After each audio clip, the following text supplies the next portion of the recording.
I'm gonna do it.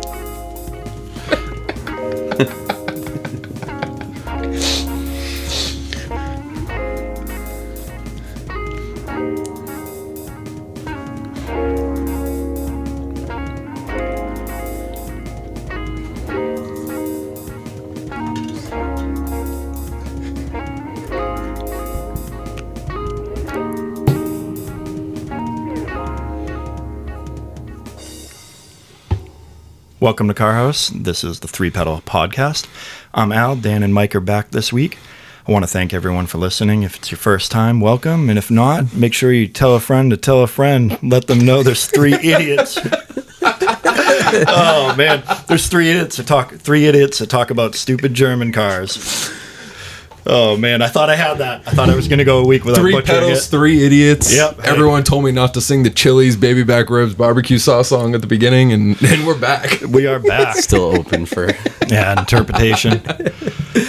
Oh man. But I had a question for Mike from a listener. And we have listeners? Yeah, we got a couple 2, 3. Mike, why are you such an asshole? Mike's a dick. Some guy messaged me. He's like, "Is this your podcast?" I was like, "It's kind of Al's podcast. I just show up and drink beer sometimes." We were the two schmucks that Al asked to join him in this. Yeah, you guys were the lucky two that got chosen. Mm-hmm. But Andrew Harper wanted to have somebody from sales explain the draw system for sales and selling cars. All right, so draws suck. I was fortunate that when I was selling cars, I wasn't on a draw when I was on the sales floor. But you make absolutely garbage for money. I got paid, I think, at the time, $225 a week as a salary. And the rest of it was commission, and it was basically just, the $225 would cover like your health insurance and stuff like that. When I moved into the finance office, in most larger dealerships especially, so the draw would essentially be that, I don't know, let's just say as an example, they'd pay you a guaranteed salary of $1,000 a week. Yep. Great. But the caveat to that is you best be covering that $1,000 that they're paying you in commission. Yep. And if you don't, some dealerships were sticklers than other. Like when I was in the finance office when I was at the dealership, like it was one of those things where if you had a bad week or you had, you delivered 20 cars that week and 19 of them were cash deals or something like that. Like they usually weren't sticklers on it because you'd make it up other weeks. But at some of the larger dealerships that are really big sticklers is that, if you only made $800 in commission that week, great, they'd pay you your $1,000. But the next week, if you made $1,200 in commission, you were only getting $1,000 because you had to pay back that $200 that they paid you the week prior. It was like a pool, basically. Kind of. It was basically like they would like. You got to be good at your job. Pretty much, like people selling cars. Number one was not easy. I mean, you deal with. Sorry to the general public, but y'all suck. People buying cars suck. Everyone's trying to beat you up. Yeah, everyone's trying to beat you up. And especially now, like I couldn't imagine. I still kind of worked in the golden heyday, I guess, where it's like it was the early 2010s. So you could still, for the most part, like there was information online, but there wasn't a lot of information online. Plus there wasn't Carvana. And exactly. But now, you can look online. You can figure out what the holdback is. You can figure out all that stuff and back in and get to like a true, kind of a dead cost because it's still not taking into account like dealership like incentive monies they get from the manufacturers and stuff like that. Yep. So was the draw the $1,000? Yeah, I was just using that as an example. So they'll give you more money up front. Exactly. Yeah, they'll make sure that you get a paycheck every week. Yeah, because they don't want you to come in and. So was it better to just be almost full commission then?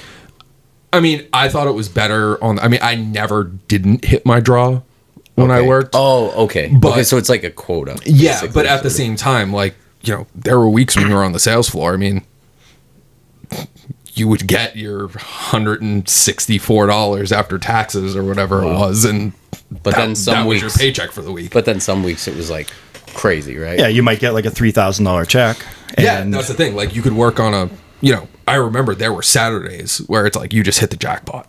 Yeah. every person that came in was ready to buy that day, and you'd sell 4, 5, 6 cars on a Saturday. Yeah. But you could sell 4, 5, 6 cars on a Saturday, and the other 6 sales guys could sell 1 or nothing. Yep. It could have been your show that day. Yeah. And there was no rhyme or reason. I mean, you could have booked appointments that day. Well, you got the first up of the day. Yeah. Somebody else the 3 other guys were busy. Yeah. You get the next one, they didn't sell, and then you did. I mean, realistically, what it is, selling cars isn't like a what's the word I'm looking for? Like, it's not just instant gratification. Yeah. Like, you needed to truly grind, make relationships with people and whatnot, because then you get to the point where you almost don't even have to worry about who's walking through the door. Lease returns. You get those customers that come back. Referrals. Yep. All that stuff. I mean, I got to the point when I transitioned into finance, if I was selling 25 cars a month, 20 of them were repeat customers or referrals. Right. It's about building relationships. It really is. Because, the thing is like, I'll speak to it. I only buy my cars from Devin now. Yep. Because it's no bullshit. My last one was from Devin. My next one will probably be from Devin. Yeah, because it's no bullshit. I text them. I tell him what I want. He knows I'm going to negotiate 10, 20 bucks off of it after. He knows you're going to try to needle him. I know he's leaving that room in it for me. And it's like, and then we hit the deal every time. But he knows that if I'm texting him, if the numbers are going to work, I'm going to show up and sign the paperwork. It's as simple as that. But you're going to beat him up a little bit. I'm going to beat him up a little bit. He knows it. He knows he's getting beat up. Yeah. I tried to get the when we got the Tiguan, I tried to get the rear sunshades thrown in, and he told me no. I won't forget that, Devin. Oh no. Yeah. Devin. We had a guy at Tully had been there years, and when he left, there's 300 lease returns coming back in the next 3 years. Oh, wow. That would all go back to him. Yep. It's wild. I was at the point when I was in the finance office. Piss off the sales guys, but I would still sell a lot of my old customers. Well, that's me. Yeah. When I came in and got the R-Line. Exactly, yeah. You You're worked with me for the Jetta, and I put everything together. You were sitting in the finance, but you made the deal for me. Yeah. Yeah. What's the, I know you've had a lot of experience with Volkswagen, obviously. All of us. Well, Al, too. What is what's a good smaller Volkswagen dealership? What's a good sales month for cars out the door? I'm just curious for listeners as well. So in the heyday of Mark 6, not even just in the heyday of if I go off of, at this point, everybody who's listening probably knows I worked at Seacoast, and it's not Seacoast anymore. Oh, but I didn't know that's it's Portsmouth Volkswagen. Portsmouth, so ICL. So Audi Stratum, Porsche Stratum, Dover Chevy, Dover Honda, same group. I think Honda was the first one, right? I think so. Yeah. But yeah, they bought out Seacoast. Back in 2013, 2014, when the transition to Quirk had just happened, we would sell 110, 120 cars a month. And of that, I would say probably 80 to 90 of them would be new. And at that time, we were outselling Quirk. Okay. We were outselling Quirk. Then AutoFair came online. They had Tully was gone at that point. Tully was gone. Yeah. AutoFair took them. Yeah. Oh yeah, that's right. Yeah, Tully was gone at that point. AutoFair usually sold a lot of used cars. Well, right, because they would move all their cars between dealerships. Yep. I'm sorry, I missed it. AutoFair? Yeah. They push a lot of used cars. Yeah, they push a lot of used, but they came out of the gate strong. So usually it was in the Northeast District, it was typically your top 3 would be Quirk, AutoFair, Colonial, and then we specifically Colonial Medford. Yeah, Medford. Yep. I've heard it was Boston VW a player in the game. They were, but they also had Quirk down in Braintree, right? Yeah, they had Braintree. They're not far out of Boston. we didn't even count Braintree in the numbers because Braintree always pumped out numbers left and right. They took my Golf R from Braintree, trailered it up. Yeah, but we were always of the smaller dealerships. Mm-hmm. We were pretty much the hot one. Rochester was always pretty much up there, which was weird because we were only like 10 miles away from each How other. big is That place Rochester? is tiny. Okay, I was going It's to say. small. Yeah, Rochester is literally What do you think, like, a closet dealership. It's- 6 techs, 6 bays. Probably. I haven't been in the shop, but I know it's a small dealership. Yeah, but back in the day, so because it was for a while it was Behringer, and then Behringer sold to I can't remember his last name. The GSM up there, his name was Jordan, and his family owned the dealership, and they had a chain of dealerships. I think it was down in Pennsylvania, but he was up here, so he ran the Rochester store. Would they just buy it? Is it the only store up here? They like bought Yeah, him one yeah, up here yeah. because that's where he lived. Yeah, and they bought it, and they took over from Behringer, and they were awesome. Like after I left Seacoast, we bought Shauna's GLI, and we bought her black 2021 Tiguan from Rochester. Okay. And then my parents picked up a couple cars from Rochester as well at the time because there was no games. Jordan knew I was in the business, so like he just gave me everything he could and just rolled it. Probably considered it a house deal and just just moved Just on. take a mini and call it a day. Exactly. Get the volume for whatever incentives Volkswagen were giving the dealerships that month and call it a day. But I mean, back in the day, I mean, Rochester used to be a blast because they were an APR dealer. So you could, go in there and you could, pick up your GTI or your Golf R and roll out of there, stage 1, stage 2, intake, downpipe, whatever you wanted to do. Yeah. And just leave. It's like buying candy, like buying drugs from the cops. Oh, yeah. Yeah. Yeah. But your warranty is void. But Yeah, well, and that was the thing. I never worked at an APR dealer, but I wondered if there was some leniency there. Obviously, Well, I've always been on the lenient side when it came to that type of stuff. Working on people's cars, Yeah, I'm if like, you know it's tuned, you just you don't. have to prove in court that those modifications caused a failure. Yeah. So even VW, I've found personally, they've been pretty lenient with the tuning. Sucks though. If you tune your car and then basically, for the listeners, if you tune your car, a newer car, essentially there's flash counts in the ECM or the engine control module. So if Volkswagen can see how many times it's been reflashed or rewritten, so essentially if they know how many software updates they've implemented, right? So they know. So if there's been a software update, they know there should be one flash count. Yeah. If there's 2 flash counts, they know that there's something else going on. Like my Mark 6 has probably got 15. Yeah. Right. So they know. So what they do is they basically flag it TD1, but the tech actually has to go in and run a test plan for that. So if they think it's tuned, they can check. So we don't, right? A lot of the times, if it's something that, if something failed, like a turbo, because of a common wastegate issue, we're not going to run a TD1 test plan on Yeah. it. No, because that was going to happen regardless. Exactly. I mean, there are guys, though, at dealerships that will be like, Oh, it's yeah. tuned, I don't want to touch it. Yeah. That, and it's like, that's they're like, bullshit, now dude. it's cash. Yeah. So Yeah. they're like, now it's Yeah. a cash turbo. Fuck them. Well, it goes to the dealership's discretion at that point. So it's the service manager's call. Do we want to push this through as a warranty concern and try to get it covered under warranty?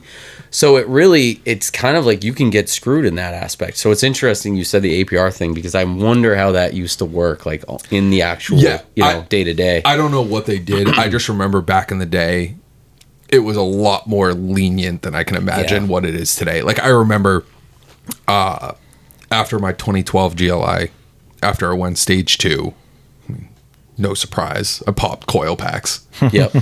And literally I went into the dealership and like the OEM coil packs were, I don't know, whatever they were. It was like $90 a piece or something like that. I know. And so we called down to Audi, and with like discounts, whatever, we got a full set of 4 of the red R8 Yep. coil packs Yep. for like $110, and they were like, "Okay, cool, we'll just do that." I paid the $20 difference. And Oh, really? Yeah, Wow, that's awesome. yeah. So I mean, whether that was, we used our Goodwill kitty or Yeah, anything like yeah, that for most that stuff, likely. it doesn't matter. But I mean, like, it used to be a lot more lenient than knock on wood. I mean, I'm sure Dieselgate it'll probably didn't be a help. shock to people. I've had pretty much zero warranty work on any of my Volkswagens, Yeah. which has been great. I would have done it. Exactly. But so far, there's been pretty No, much nothing, really. I can't it's been a long time. I think the last warranty work I had on one was my all-track, and I just had it in, and they noticed a little bit of seepage from my water pump. Yep. And it was at like 12,000 miles or something like that. Yeah. And I got replaced. But outside of that, knock on wood, been good. But yeah, I can imagine if you don't know someone Right. at the dealership, You kind of get boned a little bit. yeah, you kind of get boned a little bit. Which I mean, Which is why mean, if fuck you go to the dealership and you have modifications, scrape the damn stickers off your car.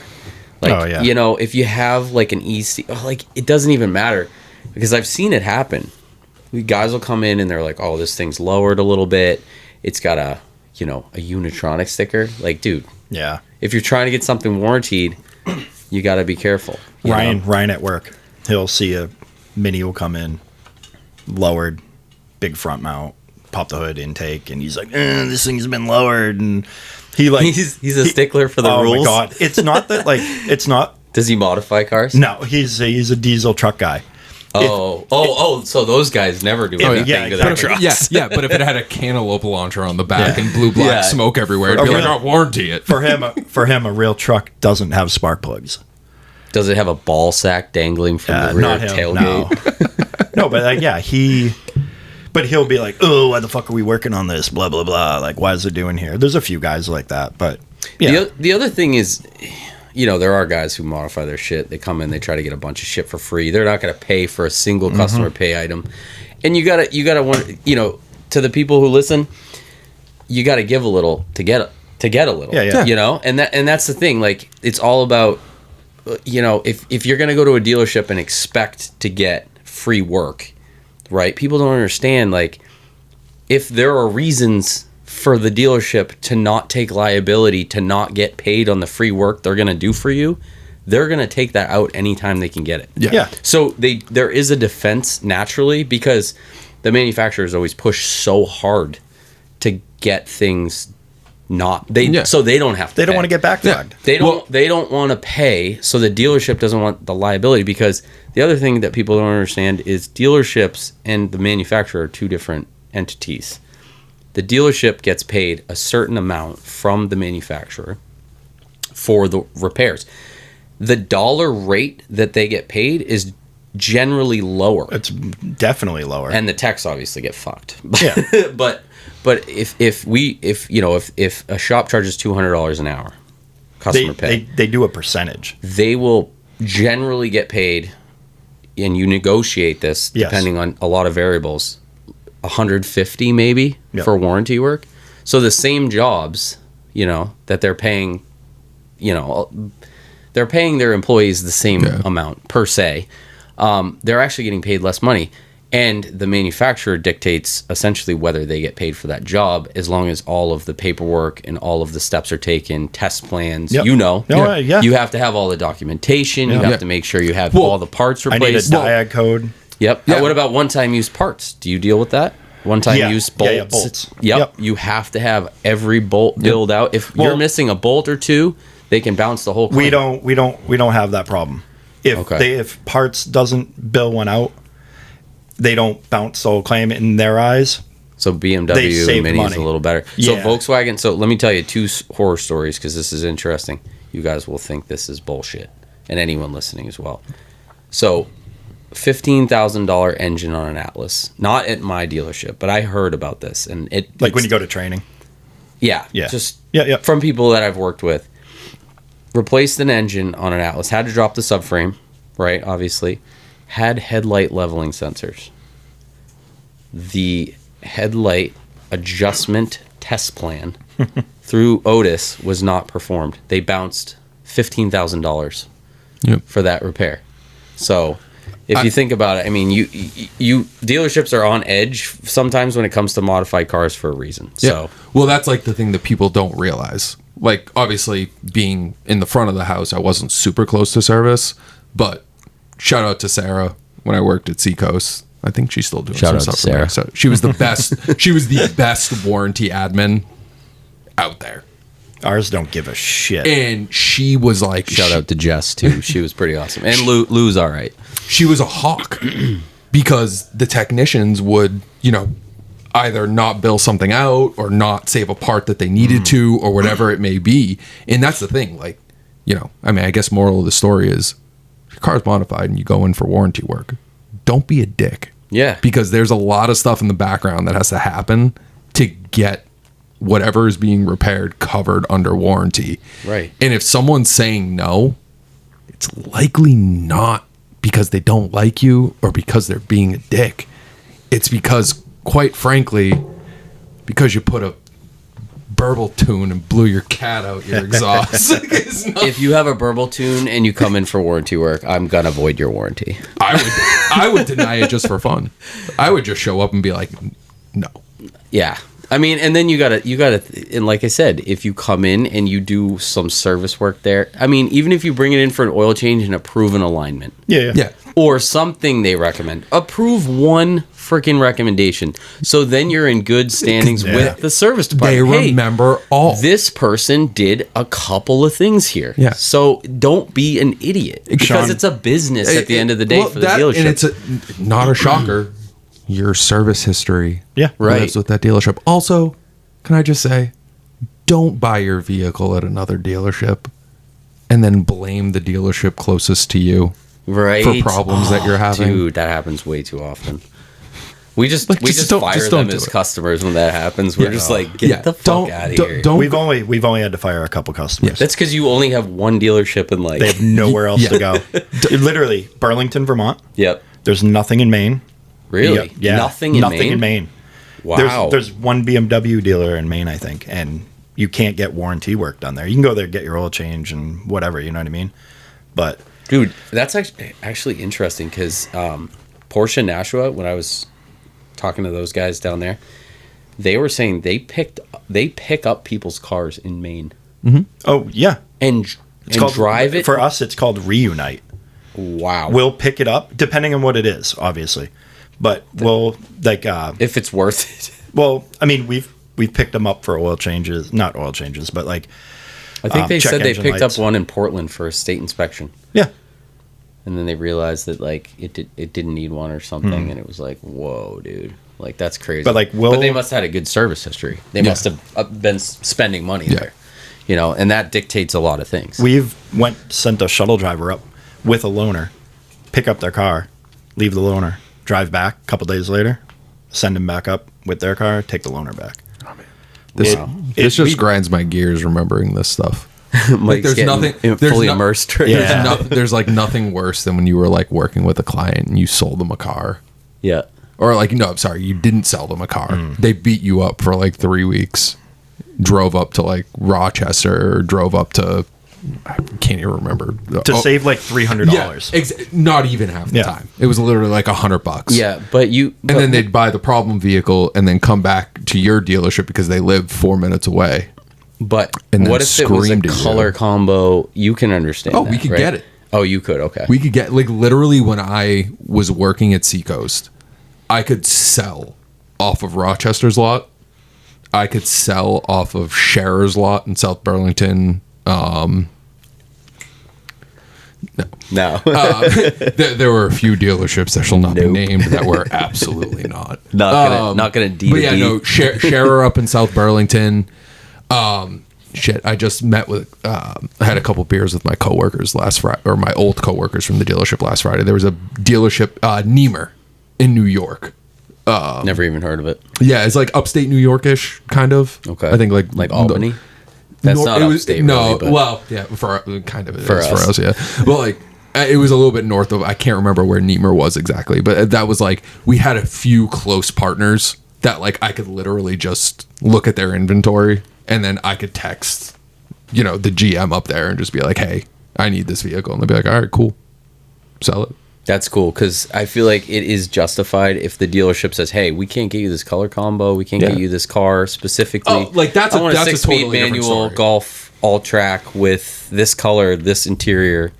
You're gonna have to hunt for that. Yeah. Yeah, and we won't like. I think a good dealership's not gonna turn you away as a customer. No, and like you would hold cars hostage, right? Yeah, like if you knew it had a good combo. like I remember when they started doing the manual SELs, all tracks in 2019. I mean, when we would, if we had a Great Falls green on Marrakesh or blue on Marrakesh or white on Marrakesh or whatever, Pretty much anything on Those- Marrakesh. Marrakesh. Have you Yeah. seen that interior? No. Oh, pull it up, dude. It's Yeah, so good. Those were And they made them 6-speed. yeah, those And they were reliable. those which were is crazy for Volkswagen. Yeah, those were off limits. But as a dealership, you could also spelled it Yeah. hide those vehicles from your inventory so people couldn't see them. Yeah, yours was black interior, right? Blue on black. Yeah, because Yeah. I had a 2018 SEL. Yeah, he had his was sick, but if it had the Marrakesh Yeah, interior, I remember when I bought it, we had two. You spelled Marrakesh wrong, you idiot. I let it. go to the brown interior. it's brown? Yeah. I let it autocorrect, and it didn't do shit. Oh, the blue. Al's, This one? Yeah. Yeah. See, it's got like a Al's nice- looking up Persian carpets over here. So we're trying to I know, find pulled all up like the track Taj interiors. What is Mahal. Marrakesh? We don't know. That's what it pulled it up. Yeah. But yeah, no, I remember when I bought mine, I had two choices. It was the night blue on black, Yep. or it was the silk blue on Marrakesh, and I couldn't get behind the silk blue. What was that lighter? The silk or- blue was like that lighter, That a lot of them came in, almost right? Yeah, I couldn't. Oh, okay. I couldn't buy the car for just The interior, interior. Yeah. No shit. I like that green though. The green is Gosfall green Yeah. is amazing. Yeah. That's a great color. That was just like I don't know what it is about greens for me. We sold a moss greens are green great. metallic Golf R, right? It was a This one, spectrum, color. Yeah, That was a 1980s Porsche 911 color as well.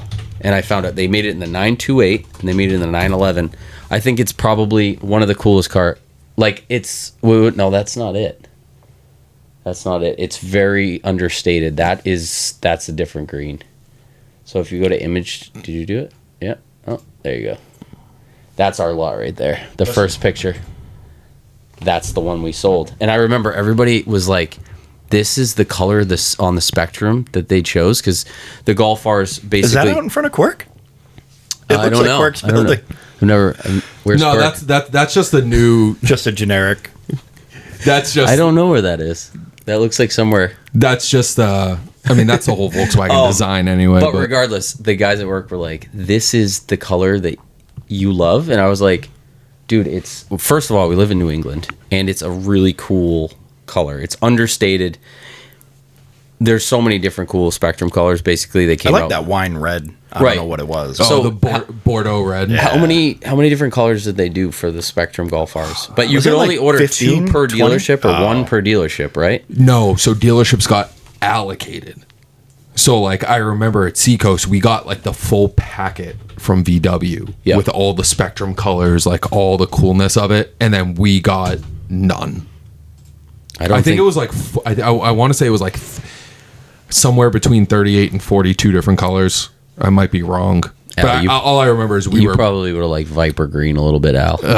The one up right up the top. Yeah, that's No, crazy. Yeah, Mo- looks like there's 40. yeah 40 moss different colors. moss green, Bordeaux red, and I forget what one of the purples were that I was all about. You did like the moss green? Yeah. Okay, so Oh, dude, Al, absolutely. I feel like Al, that would be the last color you Oh chose. my god. Yeah, I'm not. I don't know why, but I'm You not like like a bright green. colors, I do, but right? green's not. Well, gonna that's do it not for a me. bright color, and that's why I figured you probably wouldn't like it. I'm a sucker for green. Right here. That's like a deep purple. Yeah. Which one do you like? I don't know what it's called. Sorry, I'm not in my mic. It's one. It might be this one. That one's cool. Yeah, Yeah, I forget what. it's too bad you can't just click on Because it. I think there was like 3 different purples that you could have chose from or something like that. Was that 2019 only? 2019 only. That was a pretty cool program. Yeah. I remember, like I said, I it might be remember that we one were right there. we were pissed that we didn't get allocated one because what we were going to do is there was going to be a pool for the salespeople To And- buy it? Yeah, Oh, that's cool. yeah. I remember that we were talking that if we got one, they were going to open it up to us first. Yeah. If we wanted to buy What it. would you? Fuck What do you the think you customer. would have chose? Me, either moss green or Bordeaux red. So, see, it's so funny because I talked to so many people. They're like, that moss green is not that cool or flashy of a car. It is cool. And I'm color. like, it's a cool color because it's a fucking Golf. Yeah. It's not like, But, like- if you get a Viper Green Golf R, like, there's a guy on Instagram, I follow him. He's got like, I don't know, it's probably 600 horsepower TSI, but it's still a fucking Golf. Like, Viper Green, it's not a fucking Lambo, dude. What's the what colors are the Audi S3? The green, the orange, and the yellow, right? What's that green? Unfamiliar. S3? I want to say bright ones? it's an Or RS. RS3, sorry. Oh, Yeah. RS3. There is 'Cause the yes, yellow's there the- is the the yellow- green. The yeah, green the- is sick. The yellow's Vegas yellow. But it's like bright. Like And it's that's in your the face. newest body style, I think. I don't Yes. think they made that in the older RS3s. No, it was like a couple years ago. Yeah, those are pretty sick, but those are a little bit flashier because they have that crazy design. Like the body's really like super edgy, and plus those cars are so fast. But I don't know. I love the bright green, obviously, but I don't know. I just think sometimes the understated colors are a little bit more. I just hated, and if anyone's listening that does have a Spectrum, I'm not hating on you. anyone that's on the spectrum. You're on it. But All of our listeners. But I hate. No offense, Tate, because we are too. Yeah, definitely. We got a touch. But I hated like Mars Red. Come on, of all those colors, Was that a Mark III color? yeah. I mean, It was, right? I mean, not a. For anyone that obviously you can't see what we're looking at, Al is trying to type things into. That's not it. no. This right here, it's like a burgundy, right? No. The burgundy, that's the Bordeaux red. I'm That's pretty sick. sure. Yeah, that's sick. It's literally just the one in the on the right over there. Like No, it's just a- it Mars looks like Red, T-Red. obviously different than T Red, but it's Yeah. like still of all I bet you the those. clear coat doesn't peel. Probably. Well, don't. Mine didn't. Yeah. My 01. I think it was because it was a weird model. It wasn't like a special edition. Yeah, it Yeah. wasn't a GLI. But it's like of all the colors, R32. or like someone that just got like a shade of blue that was slightly different from Lapis. Like why? To be Save little the, just different. save the 2 grand and just get Lapis. Yeah, just to say you got it. Yeah, just to say you got it. Like, I forget. There's somewhere online that had like the list of the colors that everybody bought, and I want to say like of the Bordeaux reds, I think there was only like 2 or 3. Oh, wow. or something like that. Like there are some of the colors. If anyone's listening, feel free to call me out if I'm wrong. But if I remember correctly, I think there were like 6 or 7 colors or something like that that nobody ordered at all. And then there was one, I think it was, I forget what the yellows were. There was like a yellow, I think the Viper green. Viper Green was sick. Don't get me wrong. I even- feel bad now that I said that because even- they are sick. It'd be cool to have. They're But it's just like for it's me, so that's- bright it's for too golf. flashy. Like, It's yeah. too flashy. The body on it's not crazy looking Yeah. either. Yeah, it's not right? wide Like body. I just, Yeah, feel, I it's just not feel like like wide body. Like I Yeah. feel like if you bought Viper Green, you'd put a burble tune on it. Oh, Got him. Yeah, I'm gonna take that shot.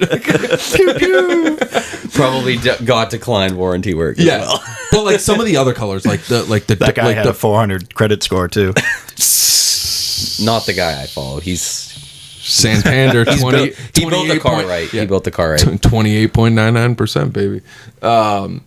No, but I feel like just some of like the understated colors, like the Bordeaux red, the moss green, like some of the ones that were a little bit more uncommon. Like the Golf R, in my opinion, like obviously you're in the same class as like, you know, Focus RSs, GR Corollas, Yep.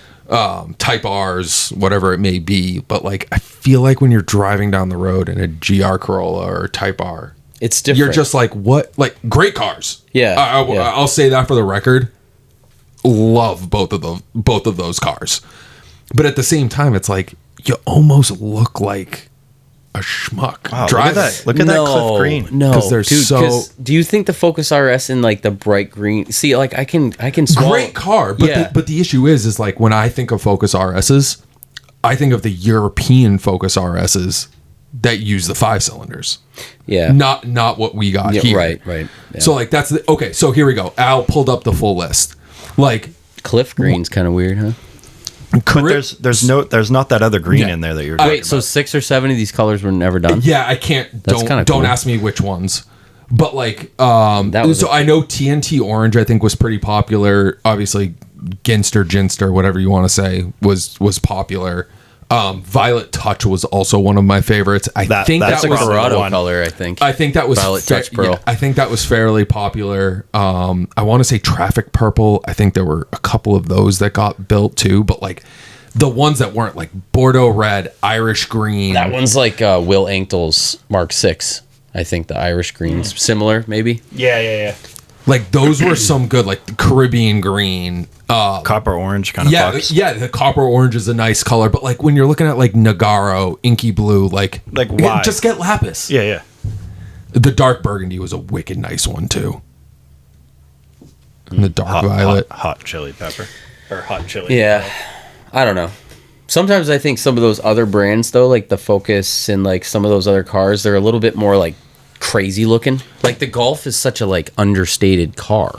Especially right? Like, the 7. It almost like, I have a 17 Golf R and it's the blue. Yep. I think it's the best color for that car. Yeah, honestly. I mean, but modern day VW, I will be the first one to say, 7.5s were peak. I have a 7, but that's fine. They arguably the same. Yeah. But like 7.5s were peak. Yeah, they were good. Modern Volkswagens. Yeah. And they were reliable too. What were the differences? Well, the 7.5 got the digital dash, which see, we've talked about this. I like the gauges. I mean, analog gauges, like I remember when digital needles. Yeah, I remember when digital clusters first came out. It was something like, about it. You gotta have the digital cluster. Like you gotta have it. You gotta have it. And then No, it's everything like, has a digital cluster. and then it's like, kind of want my regular gauges back. Yeah, I don't know. There's something about like, you get a fine watch. You look at it; it has pieces that move. And how often do gauge clusters actually fail? I mean, ask Clusters by Litkey. I'm sure he probably never sees the failures, but I gotta send him my Phaeton cluster actually. He failed. But the big thing, like going from, like if you look at like all tracks GTIs, Golf R's, it was going from the 6.5 inch screen for like the radio screen to the 8-inch screen. You got your standard LED, like updated LED taillights. You got kind of the more rounded off a little bit headlights. Oh, so they were actually different. Yeah, so the headlights were different. The bumpers were different. Yep. Otherwise in the interior, otherwise in the interior it was pretty straightforward. Yeah. Like I know a lot of people that have like the 2017 All Tracks. You can buy the 8-inch, screen and just get the 7.5 surround and just slap the radio right in. You could also do the same with the European ones. They have, I forget what the... That's a cool little OEM upgrade though. Yeah, I forget. Well, the really cool one is I forget what the designated Discover Pro Media. Discover Media Pro or something like that. So in Europe, you could get a 10.5 inch screen instead of the 8-inch screen that we maxed out at. Yep. And it's the same deal. All you had to do was buy the dash surround and it would bolt right in. But the difference is it's in the dash. It's not up on top of it.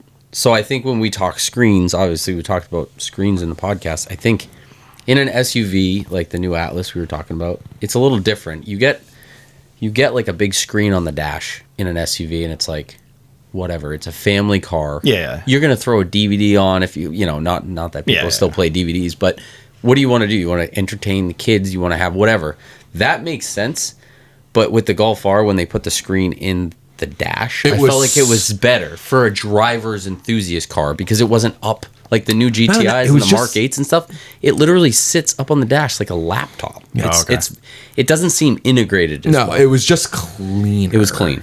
Yeah. Like even for whatever reason, like in the when they did the update on the GLI for 25, and they did it for the Taos too. Yeah, they left the same 8-inch screen, but just like put it like essentially on top. Like they pushed it out of the dash and like put it in a surround so it sticks out and it looks like the Atlas and the Tiguan and stuff like that. Because they couldn't fit the big one actually in the dash. They could have left it like how your Heyo. like your R line was. Sound like a gong. Yeah.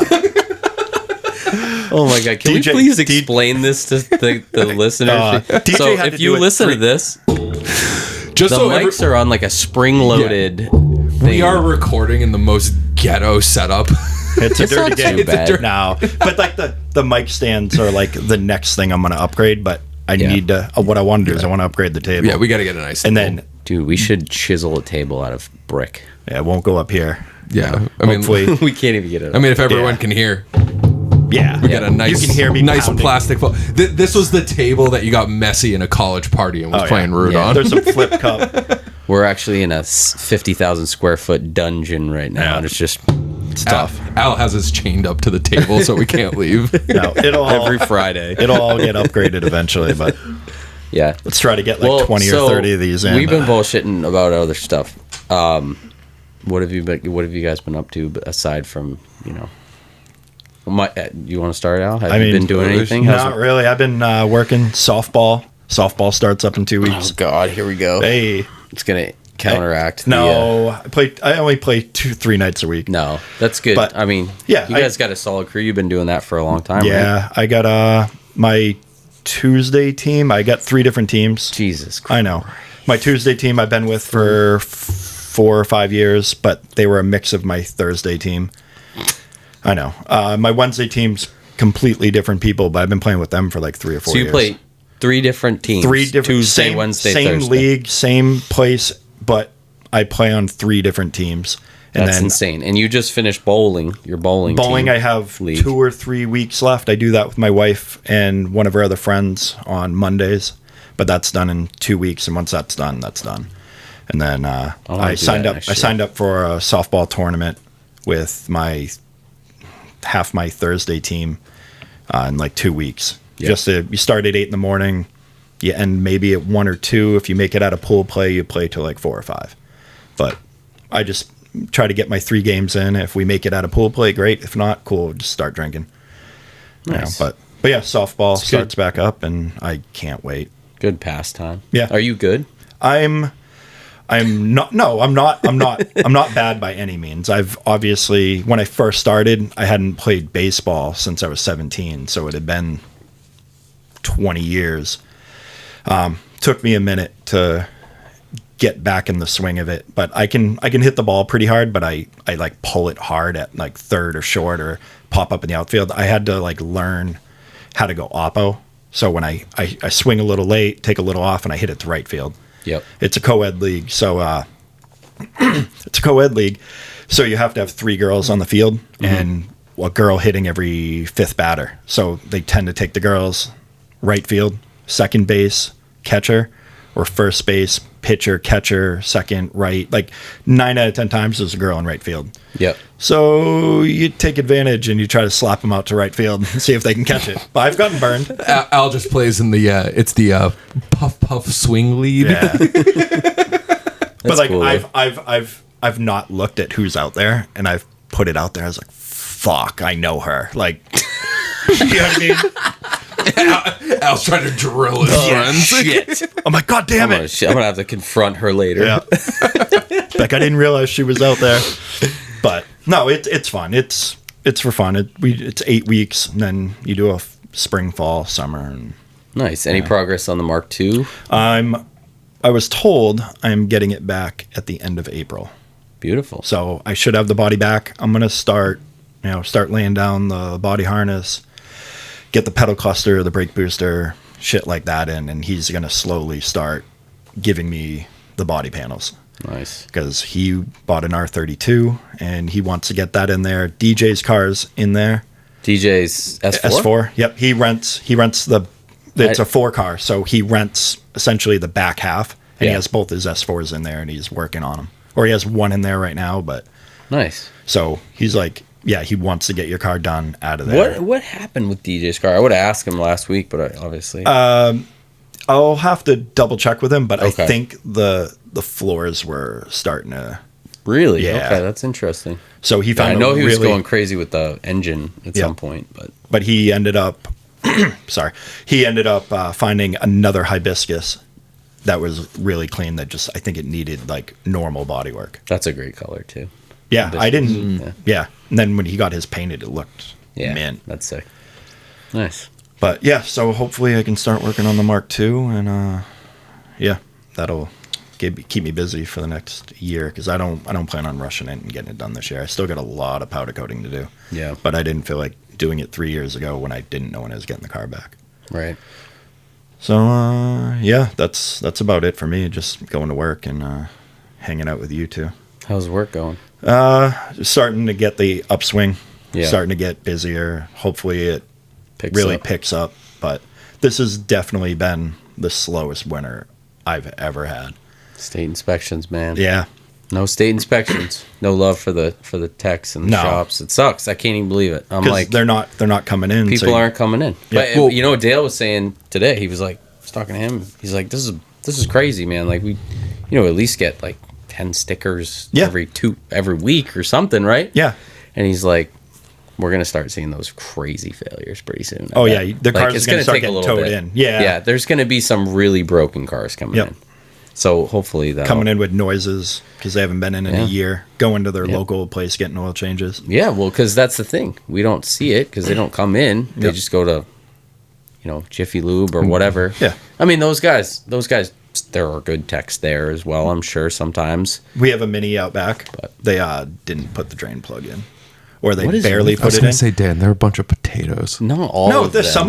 some of them, I'm sure they're great. I worked at a Valvoline at one point, and then I realized that I worked with a bunch of potatoes. No, I had to get the fuck So out of there. one out of 10. Yeah, no. I mean, but you can't discredit everybody. but they get it. But they go there for the oil change, and then Yeah. they get it Yeah. towed in us, and we're like, yeah, you got no oil in the car, and Yeah. it's locked up. Yeah. So it's been parked out back for like 2 months, and they're fighting with them, trying to get them to replace an engine, pay for it, something, and we're like, well, what are you doing? Like, it's just taking up a spot over here, and we don't have a lot of room back there.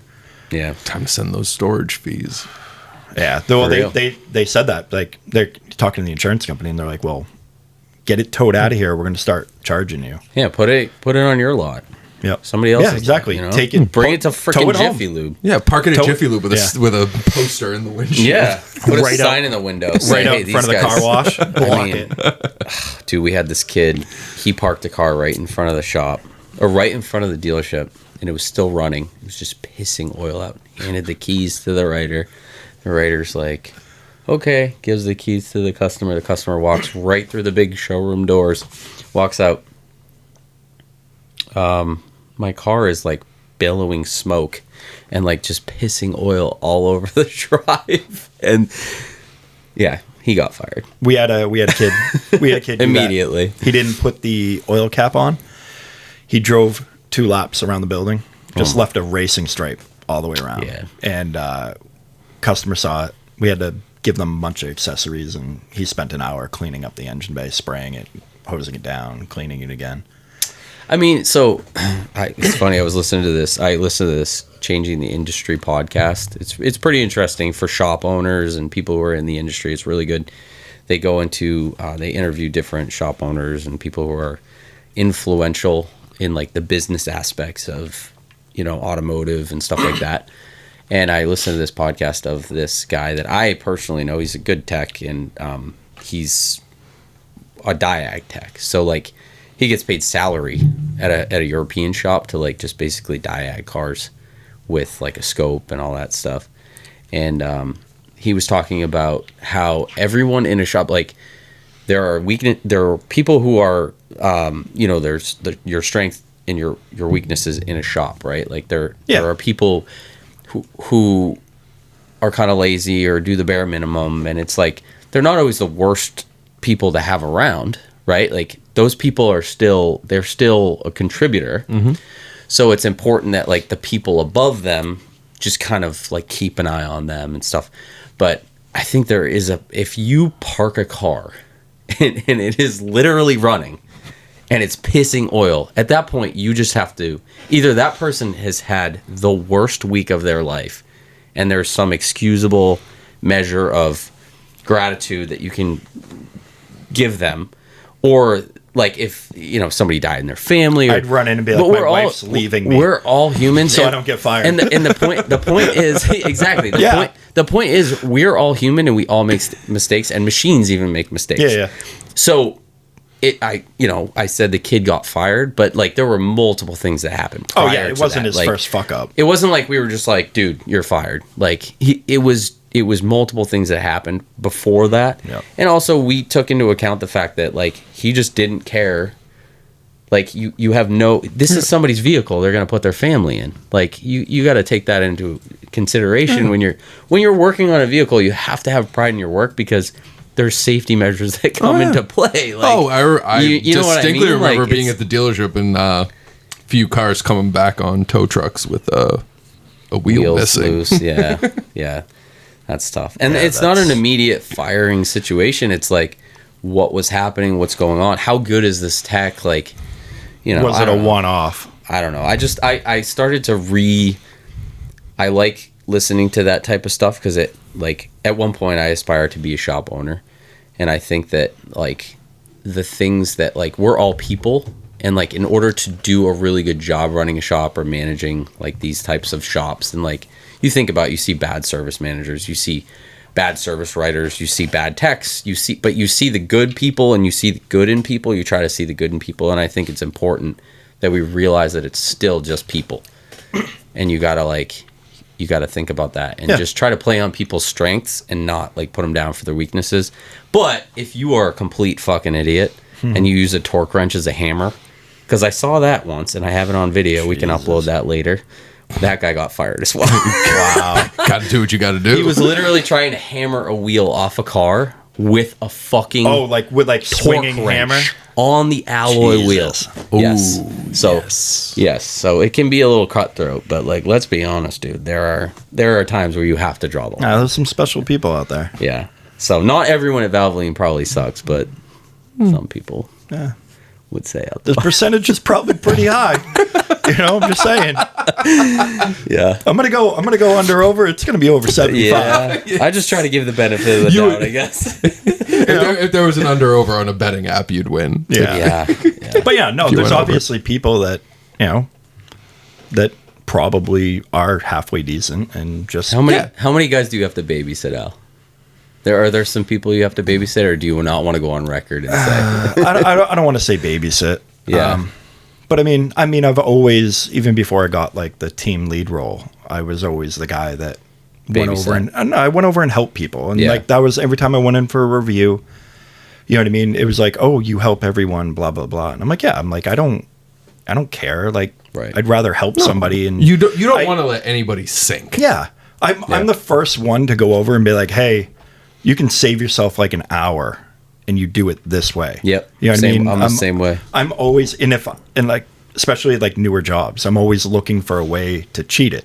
Right. Maybe not cheat, but, like, figure out how to do it a little faster. Do I not have to take this apart and I can do it? Sometimes I get burned. Sometimes I'm trying to, and I'm like, there's absolutely no way I can do it without not taking this other part off. Right.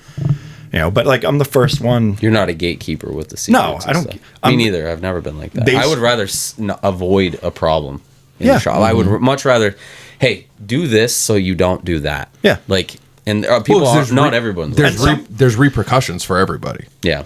Right. Yeah. If someone does something half-assed or whatever it may be, someone's snowballs. Yeah, exactly. Yeah, the hammer's going to come down, and there's going to be more oversight and. Yep. But, like, some people are like, I don't want to do it that way. I'm just going to take it completely apart. I'm like, all right, cool. Have at it.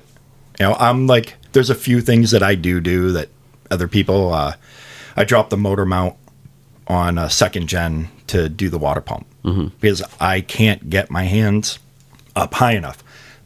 But Rob on the other side of the shop, he's got littler hands. He'll just climb in there. And he can get his little fingies in there, and he can reach it, and I can't. Dude. So I dropped the motor mount. It's 4 bolts. It takes. It ain't happening. Yeah, I can't do it. He's got this All guy three over of here. us, dude. There's no way. He's got long ass. I got those fucking alien fingers. Yeah. I can get in there and. Shauna loves those. Oh, Jesus. It doesn't matter. Shauna hasn't listened to anything after the first episode. She was like, does. you guys. She told actually Laura- listens every week. No, she told Laura she hasn't listened. She hasn't told you, and she hasn't listened to anything after the first. Well, I mean, the only thing she tells me is that she's like, when you walk in the room and I'm listening to you through my headphones, and then you're trying to talk to me, she's like, it's fucking weird and I can't do it. Yeah. I don't blame her. Kim listened to a few. Like, you probably listened? Did you listen to last week? Yeah. Yep. Did you? I haven't had a second to Yeah, fucking that's fine. breathe this week, so I haven't listened to it. I can't listen to myself. I refuse. Also, I'll be the first one to say, Ben and DJ appreciate you guys for stepping in. filling in. And Dan Thank and you. I couldn't make it. Yep. I think I've talked to Ben a little bit. He's gonna be like the guy that I'm gonna, like, if we're short. Yeah. If you're not here, you're Fuck not yeah. here. He said he'd be more than happy to come on Hell yeah. if it's just us three and you want to have somebody come on just bullshit like this. Yeah. He said. Yeah, he said that's cool. Ben's We love you, Ben. Anytime. Yeah, thanks, Ben. Seriously. Steven at we work like your says truck. he- Truck looks cool. Steven at work says he likes listening to him. Yeah, I liked his perspective on the, like, well, even just both of them, because DJ's kind of into Audis, but Ben's, Yeah. I feel like Ben's kind of a BMW, but also really likes, like, Ben's just kind of kinda some all over the weird, place. What was that car he was like obsessed with? That weird one that he really wants to get. Let's try to help him find that. Oh, that weird one that was in Milford. It was a mini Morris. It was like an English car. Yeah. Oh, Wasn't it like the Morris? We gotta get him that car. No, it wasn't the Morris. No. It was something super obscure Yeah, that I can't It was a remember. weird one. Yeah, it was cool. He's got a weird I feel like he's got a pretty good He's got a broad perspective. Yeah, like a broad selection perspective of like everything. Whereas as we are very you love water cooled German cars. I'm always going to have a Volkswagen. On all of the German. I'll always have a Volkswagen, but I branch out a little bit he more. branches I've a got little. some odd. I like bugs. everything but trucks. I like trucks. See, just I not like a- trucks. I'd get like a 60s, 70s, maybe even an 80s square body. But besides that, like I'm not getting. Oh, man. Yeah, go for it. Yep. It's got a pee brake. Dan's gonna make a potty break. But like I'm you don't not. have to I'm tell not. them. I'm not What? buying a. I'm not buying Dan's a gonna new piss truck. his pants. So I just turned 38. Like yeah, but no, I like trucks. Like my Forerunners, I loved my they're Forerunners. cool, but like for the money, like the money's tough. well, not anymore. Yeah. I mean, shit. I was just looking for shits and giggles. I was like, if we end up getting another Forerunner or something like that for like the family vehicle, let me take a look. I remember I had. But you're not buying a. You're gonna find like a TRD. Well, that's the thing. So my 21 was a TRD off-road premium Forerunner, and I remember the sticker on it. I think was like 48 or something like that. I built the identical truck in a 2026, and it was like 61 grand. Yeah, And it's tough. I can't justify that. Yeah, Can't justify. it's a lot. If I'm gonna spend that much, I'll just get a Land Cruiser at that point. But even at that, it's But like, like if you're gonna buy like an F-150, 250, whatever. oh, fuck, dude. But There's it's like I just randomly the other day because we're looking for a house out in the Yeah, sticks. It's like I was like, I'm probably gonna need a truck to do dump runs and stuff like that. I'm like, let me build myself an F-150 and let me see what it's gonna look like. So something simple. It was like an XLT with like the mid package. Can you even get a single cab anymore? Yeah. Okay. Yeah, you can. But like I was looking at like 6.5 foot bed crew cab with the 3.5 EcoBoost. Yeah, just a little guy. Yeah. XLT, few options on there, whatever, with like the mid pack, whatever Ford calls it, the 401B or whatever the hell the mid package is. It's like 70 grand on the sticker. I mean, obviously, when you walk into a dealership, American vehicles, it's going to be less. But I mean, I was even looking at like Grapponi's website. It's still like 62, 63 grand. And I'm like, what? I know. No, It's a lot of money. absolutely not. Because then my mind goes to, I can get an M340. I know. You start I'll looking at I'll prices. put a trailer hitch on that bitch and bring stuff to the dump with that. Yeah. Hey, you calm down out there. Yeah. Stop talking to us from the bathroom. What? He's back. Sorry about that, guys. Yeah. Yeah, we were talking about like trucks. Trucks? How much? How much they cost? Big trucks. Big truck guy. My dad had a cool Dodge. It was a Ram. My dad And then had, my my dad mom- had like a 93-ish Yeah. Ram, bought it brand new, dumped it in a lake. Oh no. So this my you parents ever- got divorced, right? And my mom Hey, what are you doing over there? Kitty's trying to get in. Have you ever Just close it. have you ever looked up Dodge in the dictionary? No, what's it say? To avoid. No, I know. Does the cat want in or out? I don't know. Just smelling my backpack. Yeah, it smells like dogs. Okay. Just in the Yeah, All right, whatever. we're getting way We'll too just- sidetracked. Dan, Yeah, what what's have up? you been up to this Okay, week? so last Saturday was my birthday. So My birthday. I'm 38 now, which I didn't do shit. Me and Kim went out, but I did take the whole week off, the did. vacation. Yep.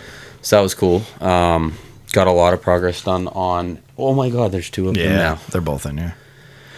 Made a lot of progress on the 78 Rabbit, which for anyone listening, it's a VR6 Turbo O2A swapped 78. We think. Yeah, that was Greg thinks Talked it's something about it, else though, yeah. right?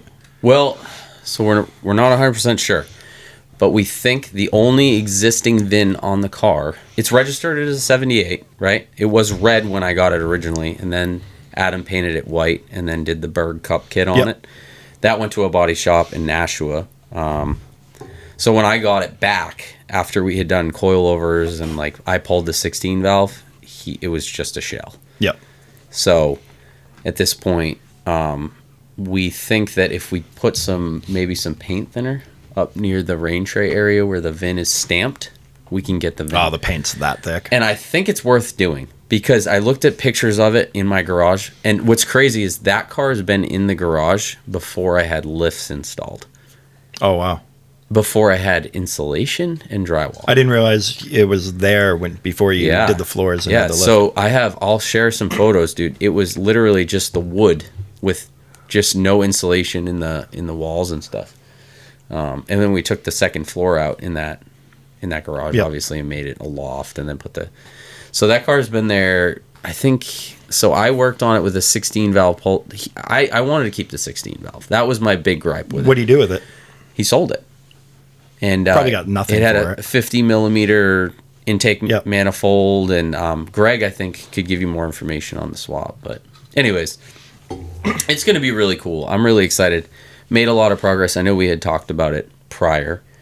It's just a cool car. So I did end up running all the brake lines, all stainless braided from Tech 53, which was cool. Yep. And I didn't want to run the proportioning valves that they sell off the master because it was weird.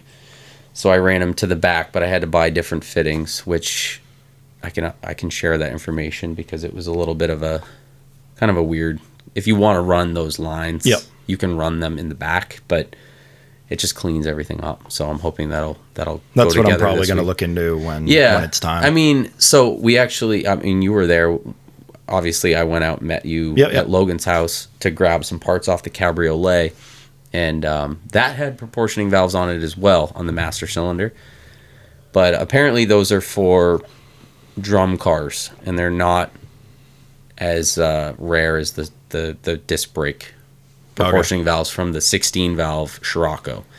So Adam's car has 16 valve Scirocco rear discs and calipers, which we just bought a new set of calipers from like Parts Geek or something like that. Hopefully they're as good or at least enough quality there where they're going to work okay. But yeah, no, I got the master cylinder all set up. I got the hydraulic clutch set up. I got the booster set up. So now I'm working on the electrics and stuff like that. So I did get a lot done, and I realized that on my vacations I would much rather work on a race car than be sitting on the beach drinking. Honestly, it was just really like I had a lot of fun just being creative with the car and like kind of learning new things and just trying to implement a plan with it, and it felt really good to make some serious progress. So I mean, like, I wish that I was rich enough to like not do the flat rate grind every week. That's tough. Like, I went back to work this week and I was like, man, like things change real fast, and I had to juggle a bunch of side jobs this week. Like, I have a stack of side jobs just like piling up right now, and I'm like, man, like it would just be cool if I could go home and work on that Rabbit. Like, just because it's like such a cool, it's like a white piece of paper and you can just create anything you want on it. Like, just the way the wiring is, where the fuse box is going to go. Like, because everything's custom. Everything is literally just whatever you want it to be. And I think that is the coolest thing about the build for me now, because I've reached the point where I can see a vision for it. Now I'm just obsessed with it. It's not just a long block sitting in the the engine now. Well, it was like the motor I needed to build. So now it's a 2.9 liter overboard VR6, Wassner pistons, 262 cams, just kept it mild because it's turbocharged, and it's got that custom manifold from Ryan's old Mark III setup, which obviously we should have him on the podcast. Yeah, I told him somewhere between like 10 and 15 maybe after we finally get which we're doing good. We're getting our bearings, so having him on won't be a cluster. Yeah, no. I mean, honestly, Ryan's turbo kit on that is just, it's maddening that he even built that. And like, everything's powder coated now and it's all pieces. The manifold has an integrated charge cooler with a separate cooling system. Like, it's very cool. Yeah, but it's a stock air manifold. To water inside the intake manifold. And I checked, it clears the hood. So I'm like, fuck yeah. Yeah, never think about that. The engine is pretty sick though. It has a R32. Al, what are your cats doing? Cat's a butthole. It has an R32 pickup, which I suggest you do as well. R32 oil pump. Okay, yeah. Yeah, so you do an R32 oil pump, then you can do a shorten oil pan. Because if you look on those cars, Mark 1s are the worst. But on the Mark 2s, I don't know how low they hang as far as the oil pan. Yeah. And you never want to bust an oil pan. No. So this one has like a reinforced Eurowise. It's got like literally metal welded in. Is your cat like burrowing in the corner or something? So you're going to recognize an awkward pause here because we had to get the cats out of the room. But Goddamn cats Just crawling up knocking trees shit and over. shit. No, so the rabbit's coming along. We were talking about the very oil pan. nicely. Yeah, Yep. so the oil pan, so we did a Mark V R32 oil pump, which I'm not even sure. At the time, they were hard to get. There was like limited stock everywhere. But we did that so that we could raise the pan up a little bit, and then we did a reinforced oil pan so it doesn't hang quite as low, and if he bounces it off something, it's all steel reinforced. Yeah. It's welded. But it's a built trans too. It's got, well, built-ish. I couldn't get him to spring for like straight cut gears. Oh, he didn't Jesus. want to do that. Or a hardened gear set, because you can actually get like a hardened gear set. Yeah. But it's just your standard synchronized O2A gear set. But I did all new bearings, and I did a wave track differential with the pinion brace, and then we did an O2J shift tower, and then he's got that it's Cooler Works shifter. Yes. Yep. So it's really fucking nice. Honestly, a couple people reached out and they were like, "That's sick." And then some. I had one guy reach out and he was like, "Those are kind of junk." So we'll see. I don't know. Yeah. I've never run one, and I had to drill like 1.25 inch holes right through the firewall. This freshly painted. Oh. Because there's only one way to get the cables out. Yeah. I cleaned up the cables the best I could because they were used. Corrado Alley, the guy on Instagram. He's got a 3.6 swap Corrado. He sold me the cables and the shift box and everything. And I think the tower as well, the shift tower. But it should shift really nice. It's got a hydraulic clutch now. We were talking about the hydraulic clutch setup for Yep. Mark 1s. This is Retrofication makes the hydraulic clutch setup. Okay. It was very easy to install, and it looks like it's going to work really well.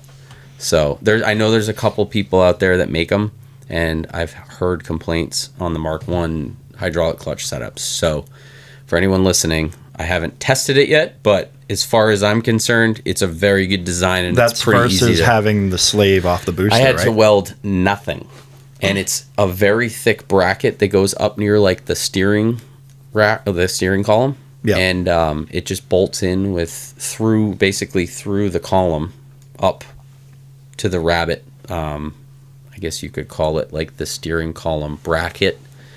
And and then you can route the line right out the firewall. It's very easy. Nice. So yeah, now I'm working on electrics. That'll be cool. I got like some stainless box going in so I can route all the wiring through it. And we're going to do a rear mounted battery. And we also talked about the fuel system. Yes. This was cool. So at Logan's, we grabbed that cabriolet lift pump. Yep. Right? Because in the Rabbits, they just had a level sender, and it was a gravity-fed tank. So basically, you can use the lift pump from the cabrio, but you need the fuel compensation tank, which is basically a little swirl pot from the factory, which I thought was interesting because Logan's car was an 87, so it had this little fuel surge tank on the side. So it would pump fuel out of the tank into a surge tank, essentially, or the compensation tank. And then from there, it sends it to the fuel pump. And then it goes up to the engine, and then the return line goes back into that tank, and then back to the actual tank from there. So it keeps a fresh reserve of fuel. So when you go around corners. Exactly. So Greg was talking about Adam's tank, and he said every time we get, what did he say? He said every time we get below a quarter of a tank or something, it would. So I diagnosed it. It looks like the fuel feed line that goes from the I guess you could call it like the basket inside of the tank. There's an O-ring, and it was dislodged. So I think once the fuel got to a certain level, it wouldn't like hold it in that little basket anymore. It would leak out. It would leak out. So if you got all the fuel sloshing to one side, it no longer holds it in that little basket. And on those Rabbits, it's gravity fed. So that's some science for you guys. I like figuring that shit out, and I was pretty pumped that you can use a system from 1987 to essentially, because Adam's thing was like, he's like, well, I don't really want to run like a full fuel cell, because it's already done. The car's painted, everything's undercoated, like it's got the fuel tank. So I was trying to implement a solution that would work with the factory parts. So now I got to figure out if I can get that basket out through the little hole in the top of the tank, and I think I can. And if I can get that out, then I should be able to get the cabriolet lift pump installed, and then I'll get the compensation tank, which you can buy brand new for like under $200. Yeah, that's not bad. And then we've got fresh fuel all the time, because my biggest concern is you lose fuel pressure to a VR6 turbo around a turn, and guess what happens? The thing It's the same leans as out, taking it to Valvoline. and it blows. So it's pretty interesting. I had to like study fuel systems over the course of my vacation, but I did go to 2 shows. I went to Boston twice. I went to Boston Saturday night before vacation and saw a band called Joyce Manor. They were pretty good. Not my wheelhouse, but I liked them a lot. And then Monday after, Was it Kim or? No, it was just a friend from work. Yep. He's into Volkswagen Audi too.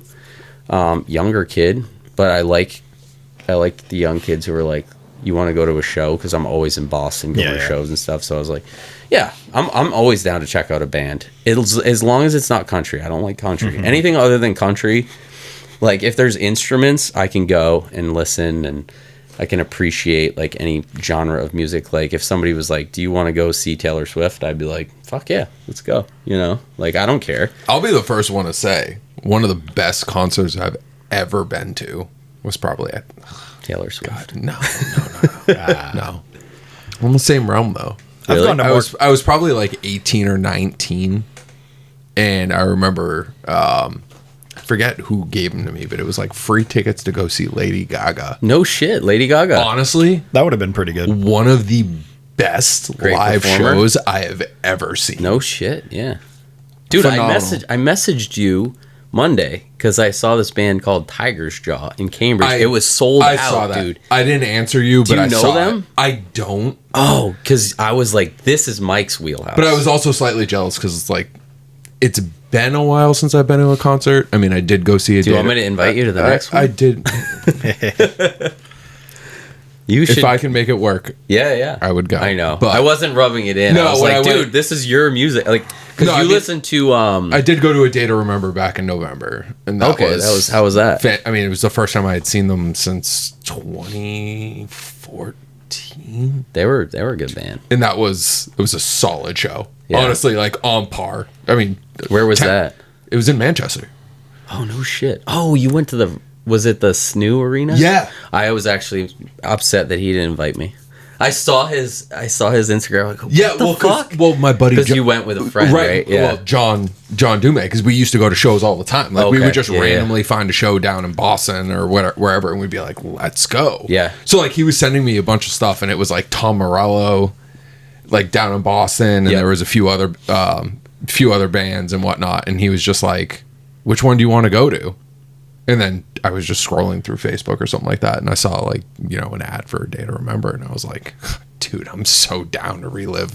All right, so we've just opened up. relive these old days We again. gotta, next time you go to a show, you hit me up. Yeah. Let me know beforehand. Same. So Al and I are going to see a bunch of hip hop artists at the The end of Locks? May. I think you could probably still get tickets if you wanted it's to come. not that I don't love that, Yeah. but from a concert standpoint of view, You're just more into not my I get speed you. of what I'd probably Yeah. go and see. This is my only speed. That's his speed. yeah, I like no, his that's your speed. only Yeah, speed. City's Yeah, just- but I mean, yeah. I'm also the guy that like I've seen City in Color like 12 times. Yeah, which is explained. It I know it's a band that is sort of punkish, So but so City in Color started by Dallas Green. Dallas Dallas Green was in Alexis on Fire. Alexis on Fire. They're pretty good. Yeah. So I've never listened. It's like mid to late 2000s emo, right? Alexis on Ish. Fire. I don't know if you'd put them in like that post-hardcore sort of category. You Yeah. probably kind of like would. ADTR.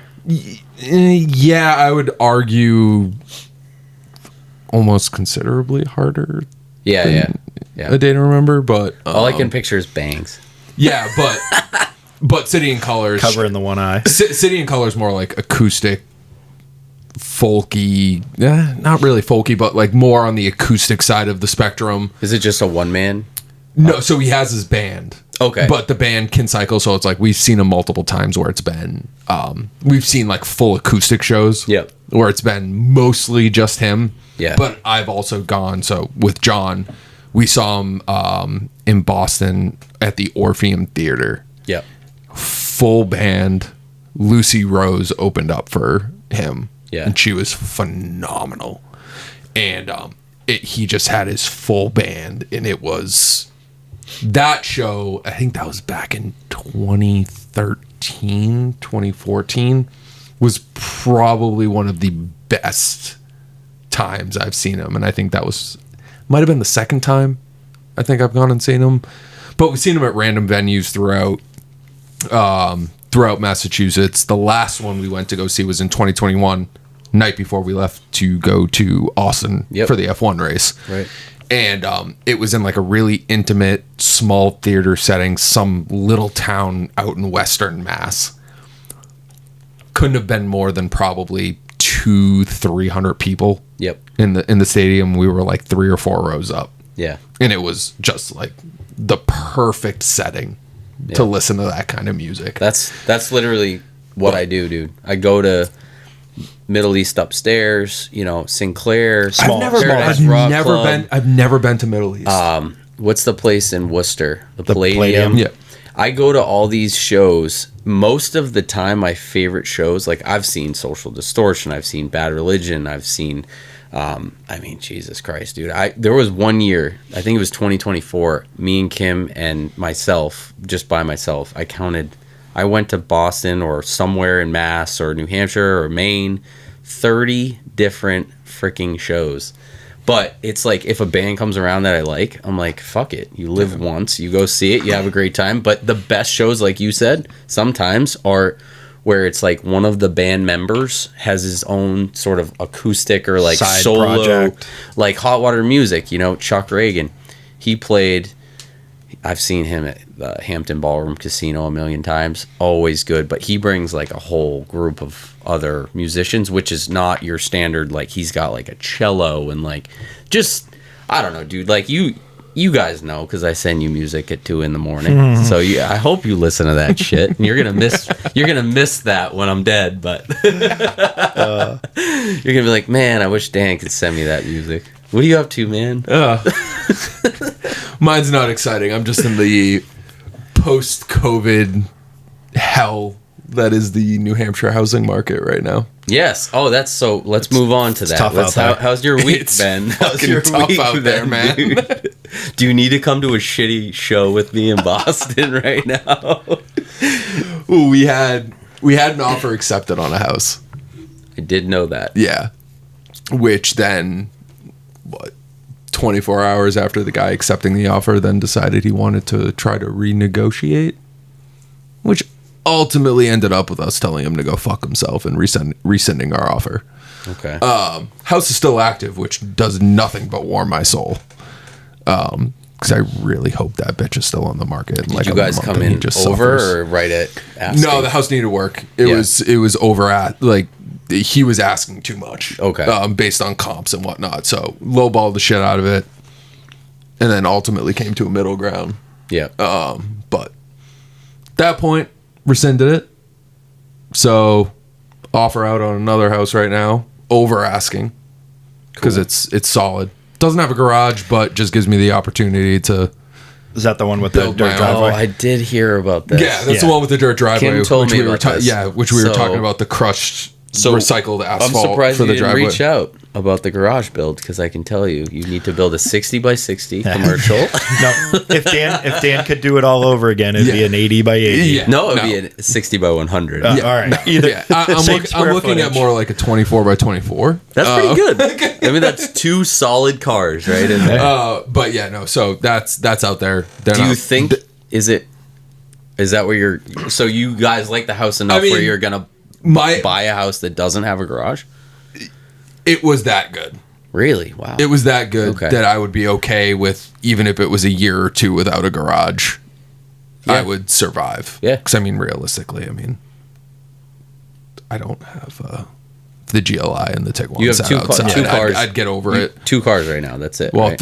And the Mazda for work. Oh, right. So I've got right. 3. That's right. But you know, like if I end up getting the SL or whatever, like luckily I know a guy that has a fucking Taj Mahal in his backyard that I could store the car at. That is true. Yes, for sure. You just have to buy me a lift. Yeah, but I mean, yeah, it's a dirty game. Yeah, but I mean, we'll see. It's out there. Our house is ready to go on the market. I think we're at the point where we might just list it next week, regardless. You know, it's going to be. Have you ever thought about it'll the be bus life? No, no. Just buying a school bus and converting it. I'm trying. Traveling I'm the trying world to find the biggest house that we can possibly get with a lot of land. Yeah. Basically, looking like 2.5 acres is like the minimum. Yeah, of what we're looking for. That's a good. Kids can go out and play in the woods. That's pretty much what it is. I want the boys to just go outside and just be outside, run and do whatever they want to do, and not have to worry about what's going on or anything like that. But we'll see. We got. How fucked is the housing market? Because I haven't looked. It's fucked. Fucked. Yeah. Haven't looked in. I mean, realistically, I mean, I grew up Southern New Hampshire. I mean, you're completely priced out of where you grew up. Oh yeah. I mean, it's absurd. Like, if I wanted to try to buy a house in Auburn or something right now, like I mean, to get something decent, you're 700, 800 plus to get something decent. Yeah, I read that Southern New Hampshire is one of the most competitive markets in the country. Yeah. For the price that you're looking at right now, you're getting like 1,700 square feet. Not even. Yeah. Not even. I mean, there are literally like 2-bed, 1-bath houses in Auburn going for close to I was thinking like, close to like $500,000. Have you considered this land and new construction, or just build it the way you can? Or so the issue is you have to find a builder, right? And that's half the ball because we've looked at new construction. So like houses that were built, or no, houses that are ready to be built. Like the land's there and it's all plotted, but you got to find somebody that actually builds. So like we were talking, like I think we told you guys. So we went to go look at a new construction in Northwood. Yeah. 5 acres. So it's like promising, right? You look at the plans for the house. It was boring. It was your standard like box colonial. Yeah. Like nothing super special. I don't know, it was like 1,900 square feet, but it had an unfinished basement. So, if you needed another 1,000 square feet, you could finish the basement in the future or whatever. That's a big, So we went to go look at it and make a rumpus room. Yeah. The boys just. Did you say a rumpus or a rub-us room? I heard ruckus. Rumpus. Oh, I thought you said ruckus. I'm like, they could just be ripping ruckuses down there, dude. But it's like you go and look at it, 5 acres of land. It's literally 50 feet from the house next door to it and 20 feet from the road. Fuck. And they had already poured the foundation. And it's like, what are you doing? That's where your garage goes. And it was $600,000. Fuck. Without AC, without a paved driveway, with like an 8x8 deck or something like that. And it's just like, what are you doing? And then we were looking at new construction in Hopkinton. Mm-hmm. That opened up at $650,000. Jeez. That one at least had AC and a paved driveway. But then we looked at it like in the process of us reaching out, they bumped the price $40,000. And it's just like, okay. So you're pending right now, or is it? No, so we have an offer out right now on another house that we looked at. They're not looking at offers until Monday. So we went we went to an open house. We went to an open house on Wednesday. Yeah. They're doing another one tomorrow, taking Easter to just kind of like sit over things and think about it, and then Monday they're going to review all the offers and let it go. We were aggressive. We went over asking by a decent amount because it's moving ready and it's a nice house. So we'll see what happens there. But there's an open house this weekend. There's an open house tomorrow. Some shit can go down. Yeah, so some shit can go down. Yeah. I mean, people can walk in. I mean, we showed up Wednesday at 4:00. How many people? Yeah. It was stupid. How many?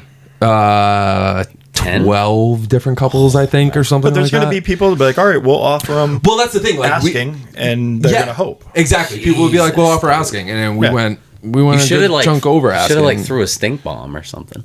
Well, so like we talked about, Shauna and I were talking. We should walk about. Oh shit! You see the fucking water damage in that closet? Like, I bet you there's somebody you could pay to just go in there and just sabotage the open house. Go burn a cross on the lawn. Yeah, but we also had both of the boys there, and they had 2 young kids, and they had like a playroom, and they were just like ripping the toys off, and I'm like, will you stop, please? So we're like trying to like just fucking up somebody else's toys.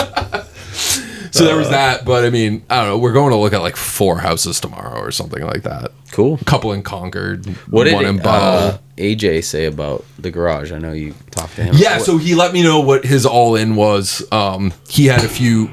Oh, don't mind Obviously, there's different levels, but like, could you build a 25 by 25 for like 50, 60 grand? Or based on what he probably not, based on what we were talking about, well, it depends on where it's going, what the land looks like, how much leveling you need, building materials. Are you setting it up for a lift?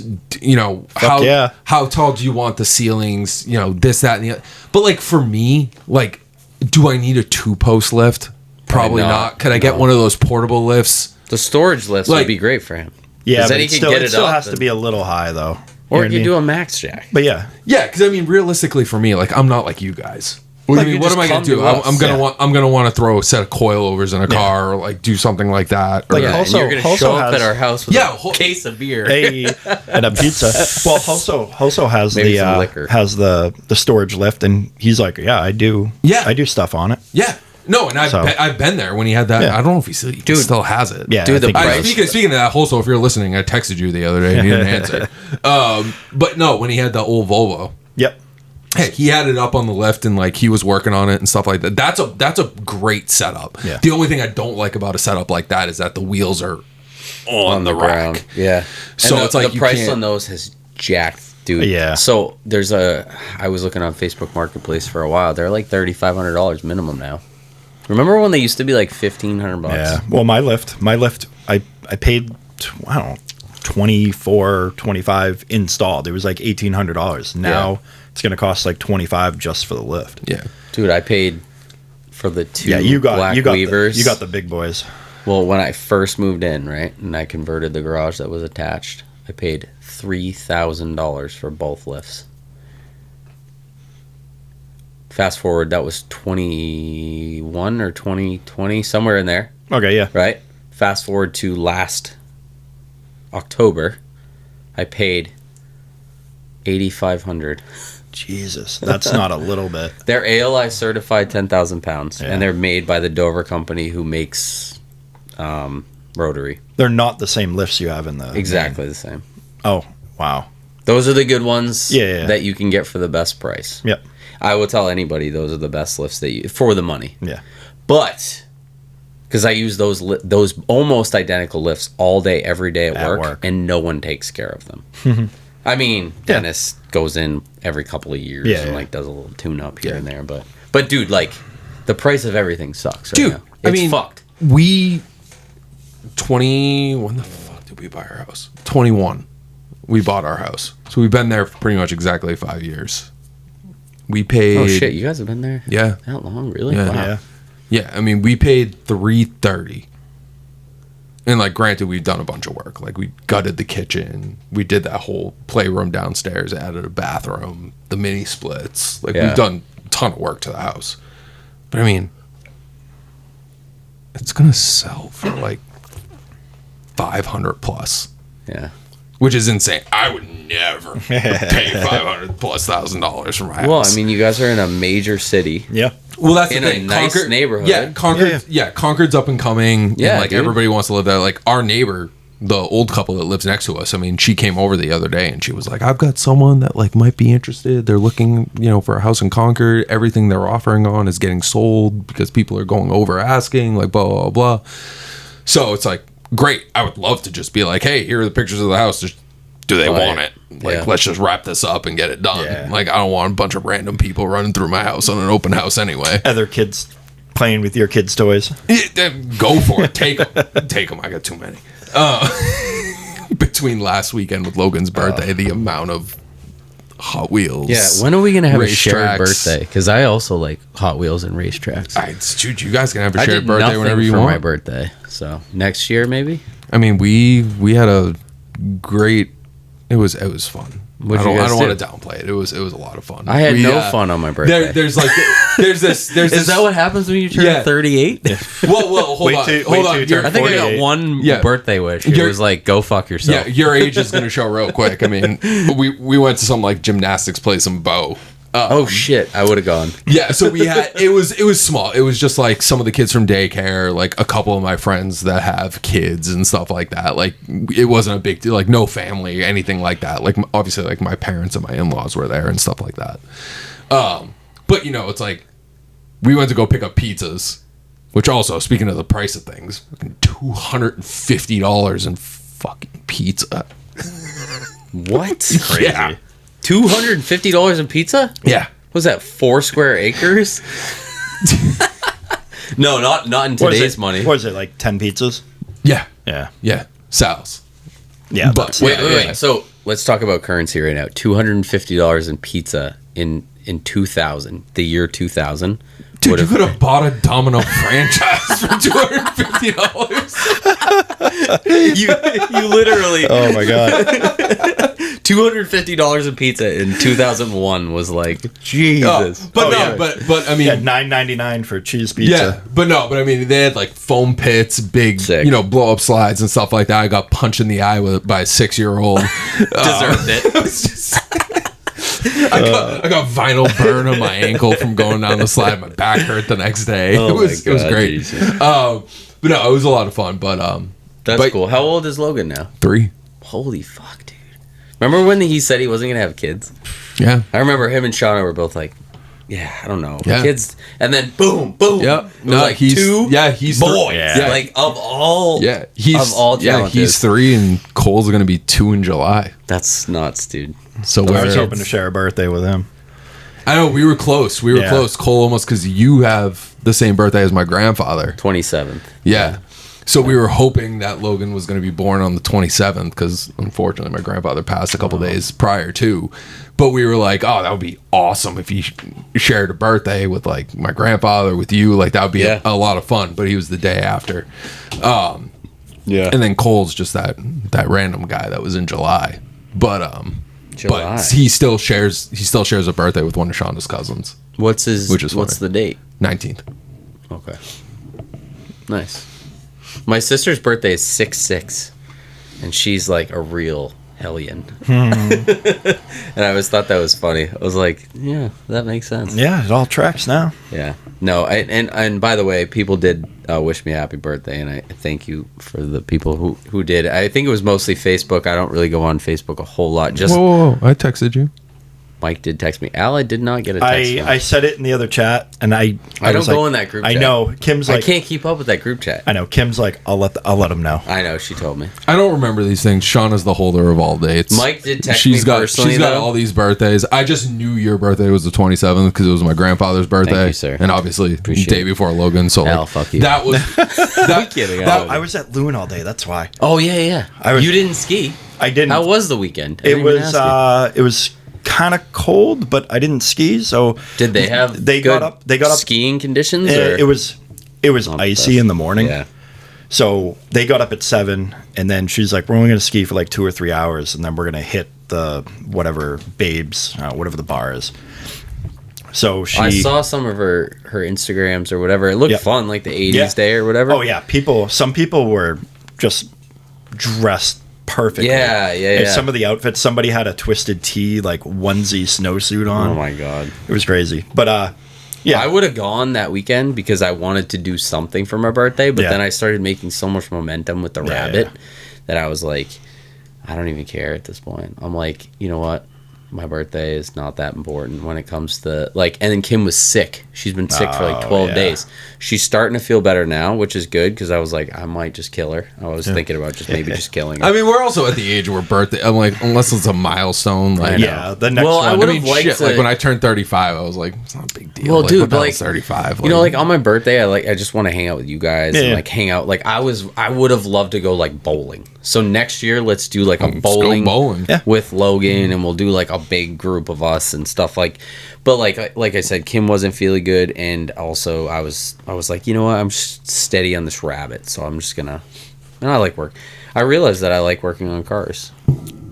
I'm hit or miss. Weird. It depends on the. I'm telling you though, like when you get into that creative mindset, it's not like that flat rate, you know. And I got back to work and I was like, oh, I kind of miss like the hustle.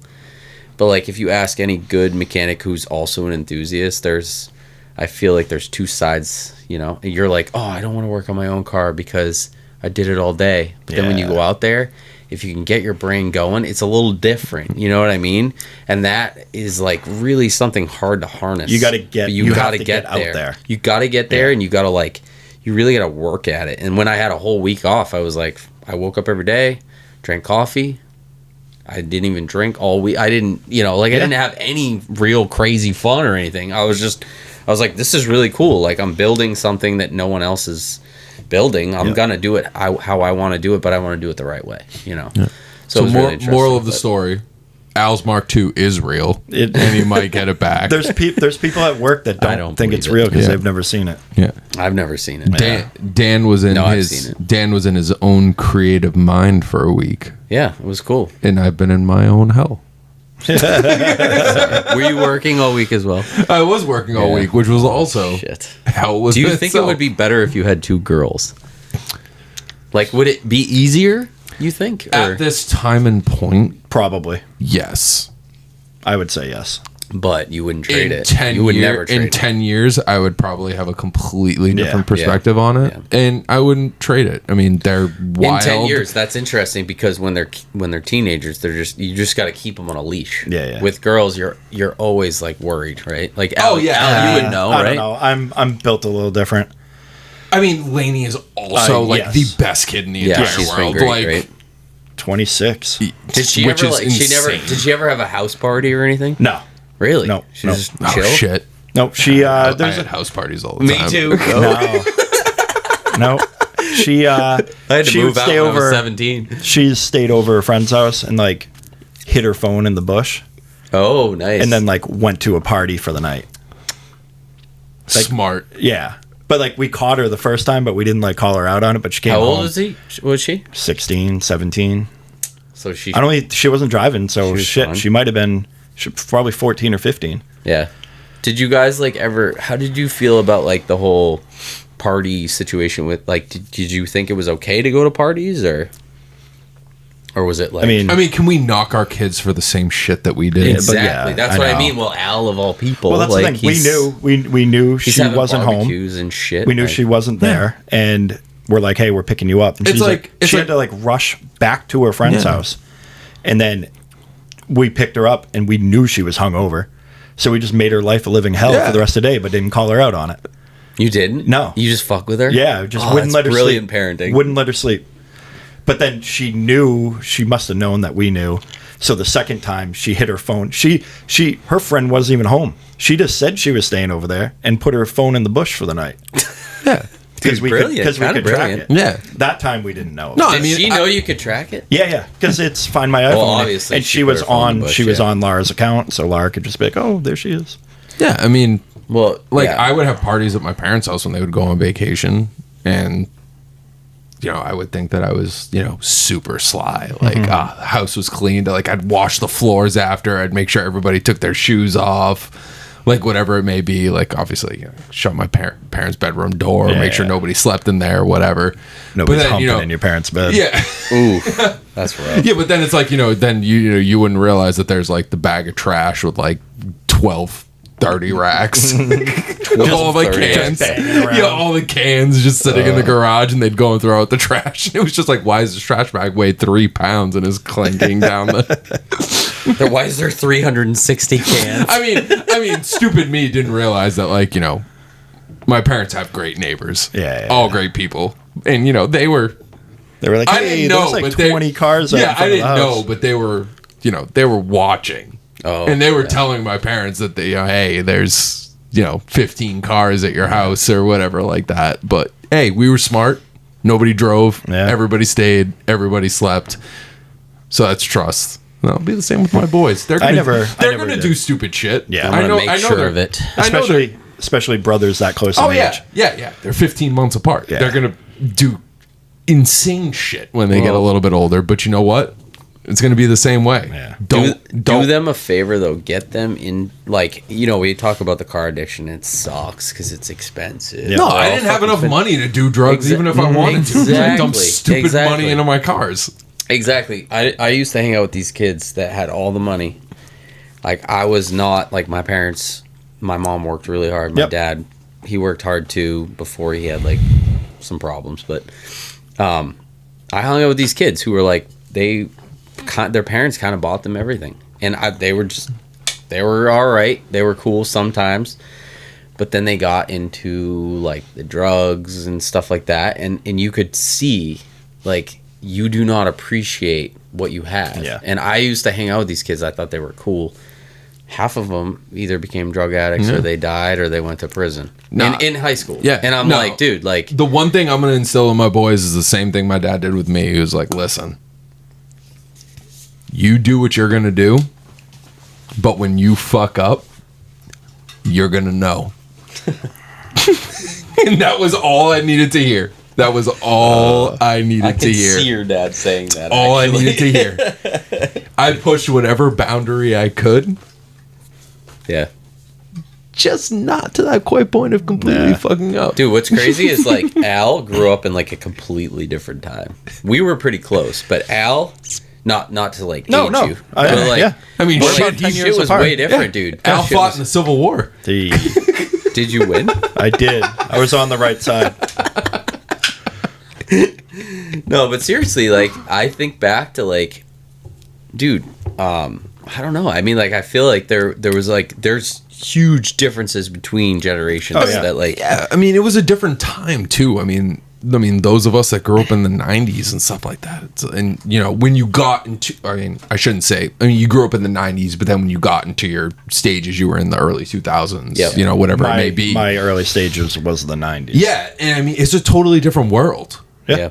I mean, compared to what it is today. I mean, there's so much more stuff you got to worry about today in terms of like, you know, social media influence and, you know, all these random apps and Yeah, things remember that when kids can guys get could into just and stuff hang like that. out on a Friday night and not have microphones in their face? Yeah, exactly. Yeah, yeah. Just kidding, we would guys, I love be. you. Yeah, Like I mean, last week when I was like, hey, come over to my garage and help me work on the Rabbit race car. And you guys were like, no, we got a podcast and talk about 80s cars. And I was like, I know you didn't. I didn't. I couldn't. DJ, I love you. I couldn't. I Ben, tried. I love you. I Al, tried. I love you. I know Al loves this podcast. I tried. But wait, hold on. Can we do a callback to that though? Because I did a lot of goddamn research Yeah. into these 80s. Yeah, yeah. What my is- favorite 80s I cars. did no and I was research. so pissed that I couldn't talk about them after all the research. What did you have for so your cars? the five that I came up with, I mean, first one that no one would be surprised with because I'm a nerd, was obviously the Saab 900 SPG. Yep. I knew that was coming. Yeah. I mean, come on. Let me see it. It's the Let me see SPG. it. Come on, you know what the SPG is. SPG, the 900 SPG. What year? I don't know, 88, 89, 90. I think I know. Is it turbo? Yeah. I mean, obviously, Saab's claim to fame was Like the little two-door hatch?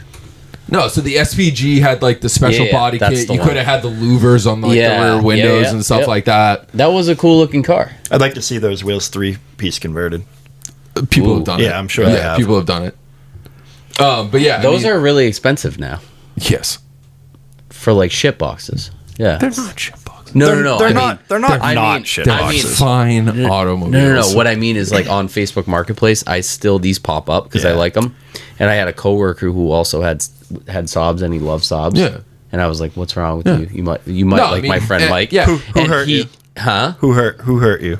I know, right? I mean, Like, SPG but- was Special Performance Group, right? Yep. They had, Okay, depending that's on the year, 160, 175 horsepower, which at the time, I mean, was that's impressive. sick, too. They only made like 7,000 of them. But yeah, I mean, it's a collector vehicle now. So Yeah. I mean, How if many you, did they if you make? find a about 7,000 That's kind of crazy. 7,000 between in the US? 85 and 91. Okay. So they're not that rare. They're not that rare, but they're old finding now. a nice example of one Right. is rare. You could But- probably find a nicer one of these than a Mark. Like it's probably easier to find these because these are And for probably a more Right, because collector. these are more like like, I don't want to say Mark IIs are not enthusiast vehicles, but they went through that hood rat stage.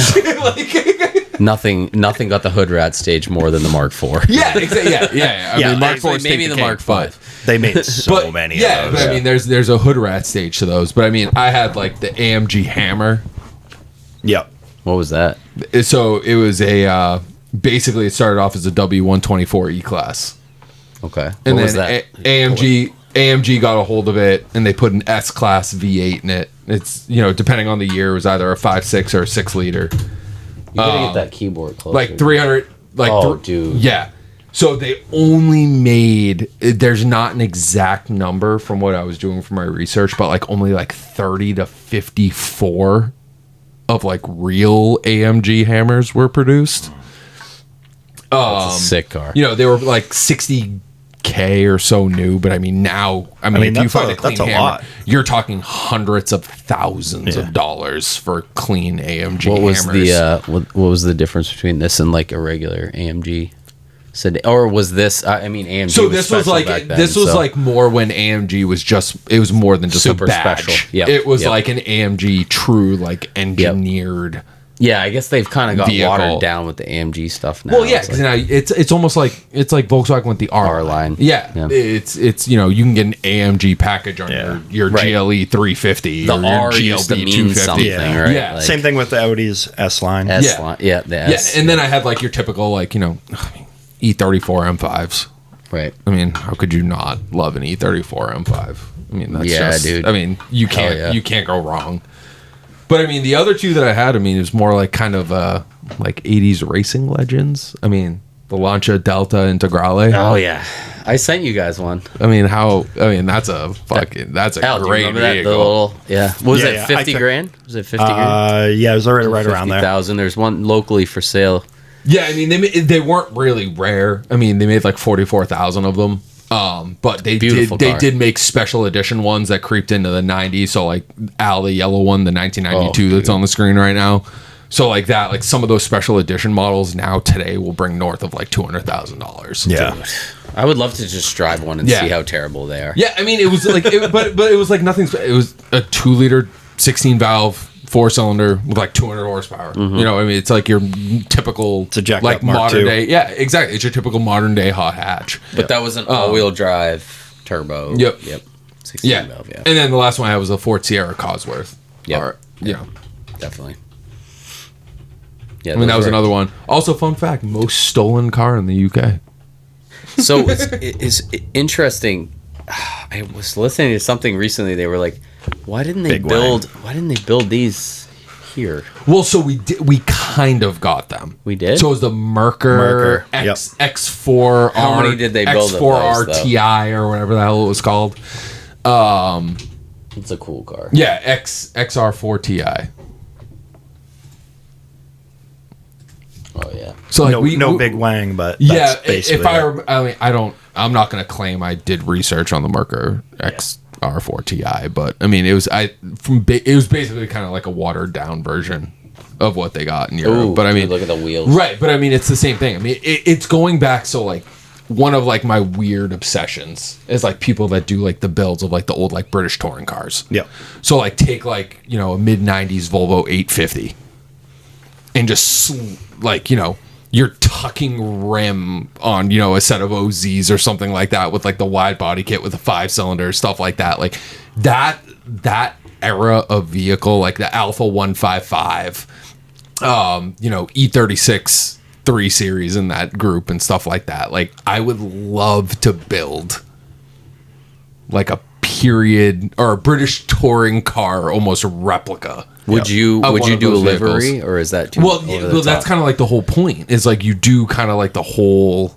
So, what would you do with that car if you had a livery? Would you drive that around? Abso-fucking-lutely. I always wonder. I'm like, I'd love to do a livery. Like Adam wants to do a livery like on the me- Rabbit, but but I'm like- like, are you gonna drive that to work? Yeah, why not? But I it's mean- but it's the thing. It's like it's a car that like you're not gonna. I mean, me personally, like would I drive it every day? Probably Probably not. Anyways. not. No. But like I would take it to go get beers, fucking groceries, or like what's the like who's that asshole in the parking lot? Yeah. Oh, it's just me with my '94 Volvo 850. It's built like you a know what, British dude? touring car. Like, I fucking love cars that like create like stories and people like that aren't car people are like, yo, like what the fuck is this? Yeah. Because I think that's cool. I think that's cool about like the one thing that we have like this right with cars where we're like, I love when people are excited about cars. Yeah. Well, That's what keeps me going, dude. Like if you're not excited about cars, I don't know why you wouldn't be. Yeah. But, like, this- right? Like, this- do you get what I'm No, saying? I get it. but And, this like- this oddball stuff is cool. Exactly. Like, I'm not gonna say like, don't get me wrong. Like, you guys know me with my new cars. Like, I'm always gonna have new cars. It's just how I am. You're a I bougie like bitch. them. I'm a bougie bitch. I want my ass AC'd. I want my hands warm on the steering wheel. Like, I want an upgraded audio system. Like, that's just how I am. But it's like, at the same time, Yeah. would I drive that every day? No. The Saab, But at though? some The point- Saab, probably. Listen, Not every day, listen, but- if I can find a clean SPG, like, you guys know how badly I want the Yeah. SL. But, like, there are so many What things about a running clean, through just, my head. just a clean 900 turbo? Absolutely. Yeah, that's Absolutely. a cool car. Yeah. But I mean, they command money these days. I mean, They do. it's gonna They cost. It would cost to get a clean 900 turbo, like a true clean OG 900 turbo. I'd probably be spending what you would spend to get a clean SL. So you'd probably be in the 8,500 to 10 grand Which car do you think ballpark drives to get better? a clean one. Probably all the sorted. Benz. I'd say the Benz. Well, they're two entirely different cars, though. Yeah. Like the Saab was, quote unquote luxury, but it was that. Like it was a little more raw, right? Like going back in the day, like what did Top Gear say? Like, what would your dentist drive? A Saab 900. It would be a 900, 9.3, and 9.5. Yep. Like Volvo that- 740. Yeah, like that's Yeah. what your dentist would drive. And it's not because they didn't have taste in vehicles, because they understood. Yeah. There was a different level of understanding there. What was with that? What is the link between Saabs and dentists? We don't It's know. just the fact that it was never a true mainstream. Yeah. It was that weird alternative. Was there some Like, you underbelly of like dentists that like they understood But it was automotive all- enthusiasm? Wait, it's like IT guys. We should study this. But it was all the weird facts about the Yeah. car. It's the fact that like a 2002 or 2003 9.5 Aero could accelerate from 50 to 70 in third gear faster than a 911 turbo. That's sick. Why do IT Like- guys all buy STIs? Can we just does Ross McLaughlin still have a Saab? He doesn't have a 9.5, but I was with him when he bought that red 9.5 Aero that he had. Okay, Ross, we love And you. that car was fantastic. I know he had a stint with the Saabs. Yes. And I will die on the sword that my 2009 5 Aero that I had, I bought that car with 177,000 miles from Stevens Auto Sales in Derry because he was a Saab specialist at the time. It was $4,900 Not bad. in 2007, 2008. So it was only an 8-year-old car, but it had 177,000 miles on it. Oh god. That son of a bitch saw that car bounce off the rev limiter. Was it manual? Oh, yeah. Oh yeah. Black on black manual 2009 Oh, 5 Jesus. Aero.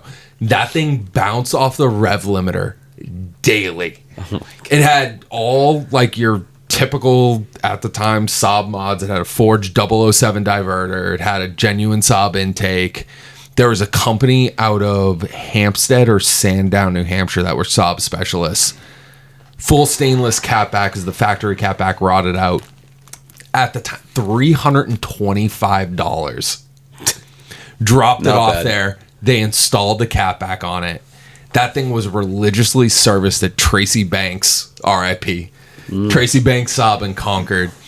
Every oil change, everything from front and rear, control arm bushings, everything that car needed was done at the dealership. Yeah. And I sold it with 242,000 Damn. miles. I'm really hoping that I can drive one of these cars because now I'm getting excited about Saabs. I sold it with 242,000 miles on it. The kid I sold it to drove it for about another year and a half, and he sold it, I think, with like 265 to some guy up in... Did you put a lot of money into it, or? I mean, it wasn't... I shouldn't say... It was actually cheap to run. Yeah. But at the time, so through my friend Was it John... a T-belt motor? No, it was a chain. Okay. But... Not a problematic chain motor. Like. No. But it's one of those cars where you ran OW40. Yep. It didn't matter. Full synthetic. Every 3,500 miles, you change the oil. Yeah. You had to do some preventative maintenance in the terms of, so at the time, through my friend John, I knew this other kid, Jeff, that his dad was a Saab tech. So brought the car to his house. We dropped the oil pan. You have to clean the oil. You have to clean the oil pickup screen. Yep. Because they did have sludge problems, because literally there's a cutout in the oil pan where the cat sits. Oh, what? Oh, I think I've seen that before. Yeah. So low mileage cars had hot. huge sludge issues, Yep. and they would block the oil pickup screen. Pretty fucking dumb from an engineering standpoint. Starve the engine of oil, and it would kill it. Yep. So one of the fun facts is that any 2.3 Saab, so whether it was a Vigan, whether it was a 9.5, when you test drive it, whip it on an on-ramp or an off-ramp around a corner and see if the oil pressure light came on. And if it did, it's a telltale sign that the oil pickup screen was blocked. Yep. And you likely had a sludged up motor, which was the number one killer of them. Which you would not want because... No, so I remember back in the day when I was thinking about selling the 9.5, I was down in Medford, Mass. I met a guy that had a Vigan convertible at the time. It was aggressively priced, so I met up with the guy, had like $130K on it or something like that. Took it for a test drive. Took it off an on-ramp. Oil pressure light came on a hard corner. And I walked away. And the guy's like, well, what do you mean? I'm like, nah, dude, I'm good. I'm like, your motor's toast. I'm like, I'm not touching that car with a 10-foot pole. Yeah. But yeah, we dropped the oil pickup screen. Luckily, I mean, it was only a 7-year-old car when I bought it, and it had 177K on it, so it was a highway commuter. Pickup screen was damn near completely clean. Yeah. Nothing, barely any blockage in it. I would say it was probably 10 or 20% blocked at most. So bought a brand new OEM pickup screen, dropped it in, cleaned everything out, made sure it was good. Under the underside of the engine, the kid's dad, who was a Saab tech for like 30 years, he looked at it. He's like, this is one of the cleanest motors. No shit. I've ever seen. Really? Wow. So, and that was probably at like 185K. It was shortly after I bought it that I did that. And then just religiously took care of that thing. And outside of normal wear and tear, like, rear control arm bushings, some other random little stuff, like obviously with age, like replacing the exhaust, stuff like that. I mean, it was the most bulletproof car. No shit. That I ever had. And like I said, it was on the original clutch too. Yeah. I was an idiot because I bought it when I was 17, I think, 18, as a winter car for my Mark V. And like I said, that was your winter car for your Mark V. Yeah, that was my winter car for my Mark V. Because his Mark V was the show car. Yep. In retrospect, you're like, that was still the car that I've done the most amount of work to. Yeah. That was cool. That was the first, dude. First and the best. I loved the CCR line though. Yeah, but that was nothing. That was bags and wheels. It all it was. So good though, and that's kind of, sort of. Once I'm gonna give you a little bit of I'm gonna give you a little credit here. I think when I saw that car, the CCR line, on bags with the wheels and everything, ever since I've been like, holy shit, that's a sick looking car. That's all that car needed. And that's it. It was perfect. I'm not gonna bag mine, but like I got the I'm still waiting on those Votland coilovers, dude. No. I ordered them the 13th from Vivid. I'm like, what the fuck? But anyways, fuck it. No, but that car was. I really like the CCR line. I liked your Jetta. Your Jetta looks sick. You had some cool cars. Definitely. That car, the Mark V. We always used to make fun of him though, because we were like, oh, he just buys a brand new car and then bags it and puts wheels on it. But on 20-day plate. But he did it. Right. He did it timely and very well. Yeah. Like he had the eye for it, and I was like, God damn. The Mark V was a little sketchy.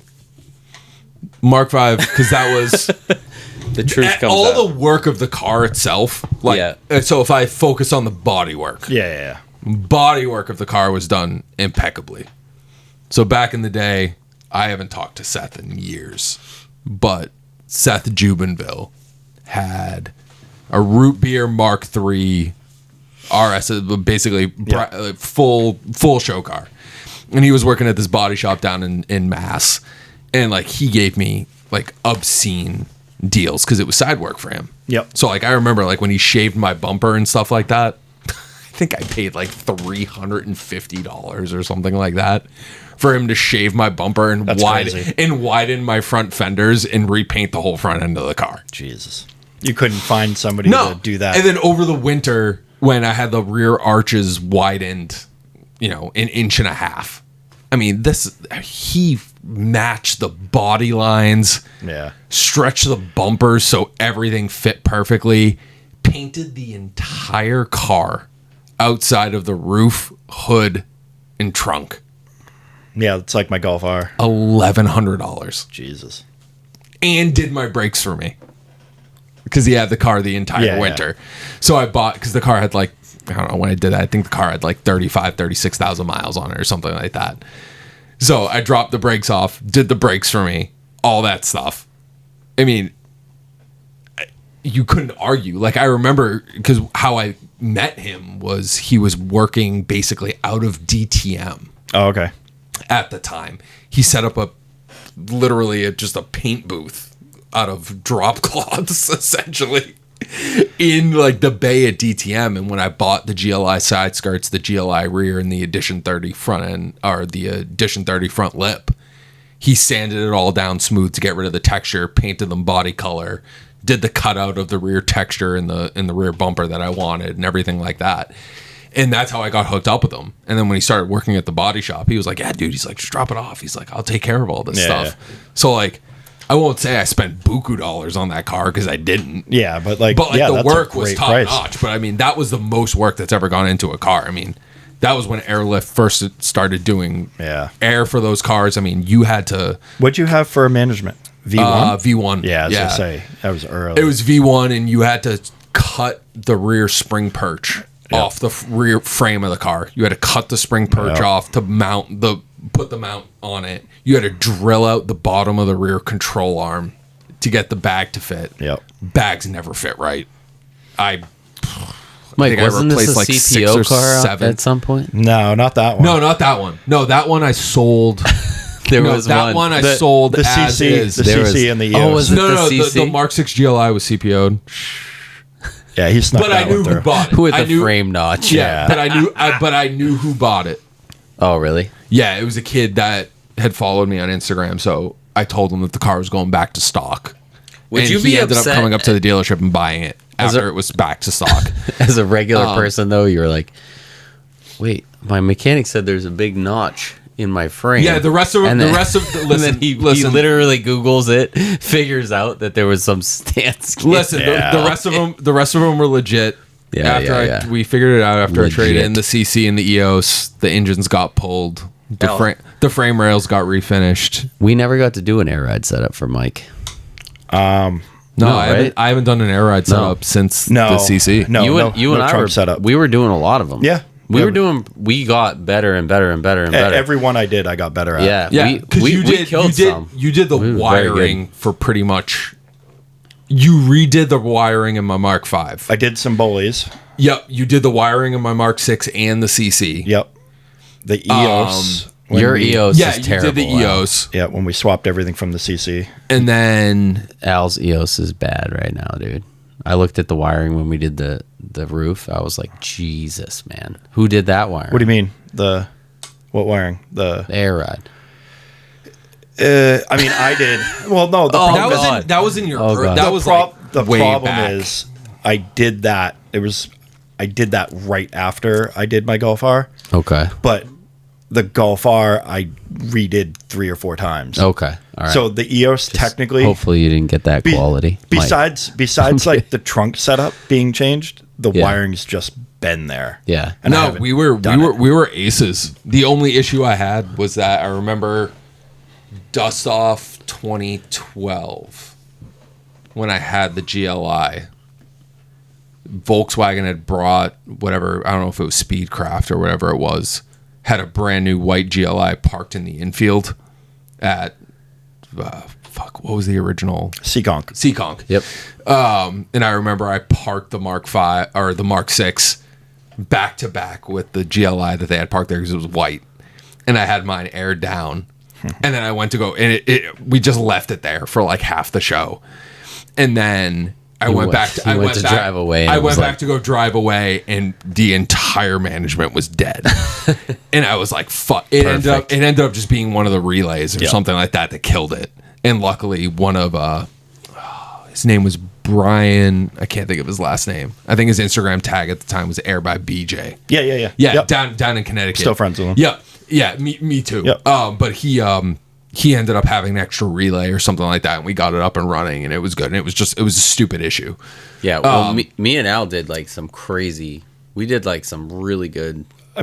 Honestly, I would say one of the best air ride installs we've ever.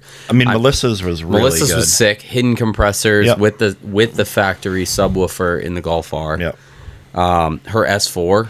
Did you work on that with me?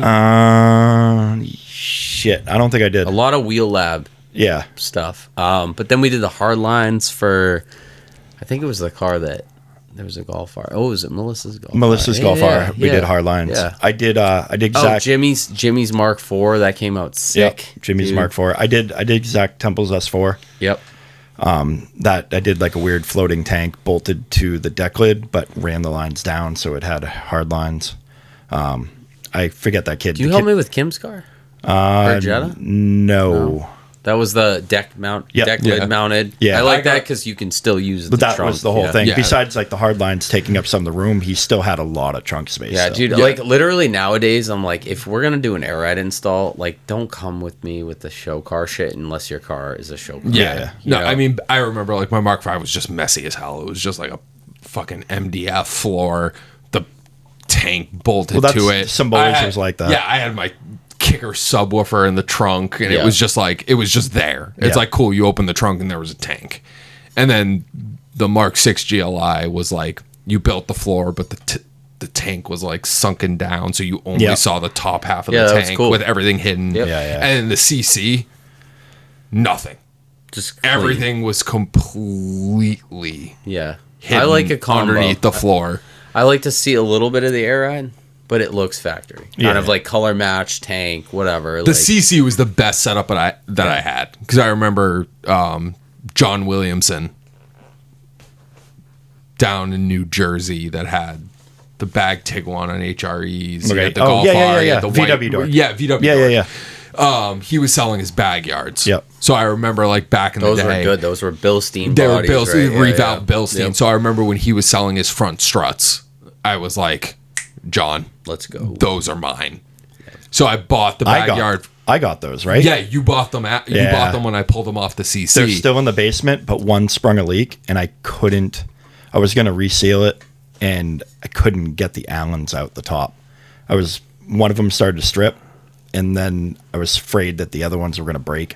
Sell them? No, they're in the basement. Yeah. One Was of it them bag yards for a Mark 6? Yeah. Yeah, they were big money. I bought them Yeah. used from John, and I think I paid north of $2,000. Yeah, they I were think I paid expensive like at the time. $2,300 for front just and the rear? fronts. Just fronts. Oh. Yeah, just the fronts, and then through Bag Riders, I bought the new rears. Yeah. But the rears, like at that time, for just the bags, What do you was want like for those? $800. I don't know. Make me an offer. And then I put Bilsteins in the rear too. I'll have to look at them. Yeah, that's fine. I have bags in my basement as well. Yeah. They're the old Mason Techs with the Mark IV front. Wait, shit. Yeah, you probably had them in your Mark IV at one point. Mason Tech. Isn't that... Are you sure they're bag yards or Mason No, Techs? they were bag yards. Okay. Yeah. Mason Why Tech don't- was like a Mark IV thing. Yeah. They I think they were like a decent coilover before Airlift came out.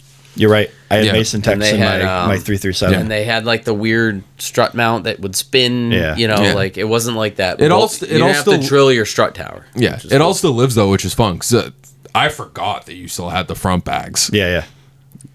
Kim's GLI has the switch speed Airlifts with the switch speed that was yep, out of my yep.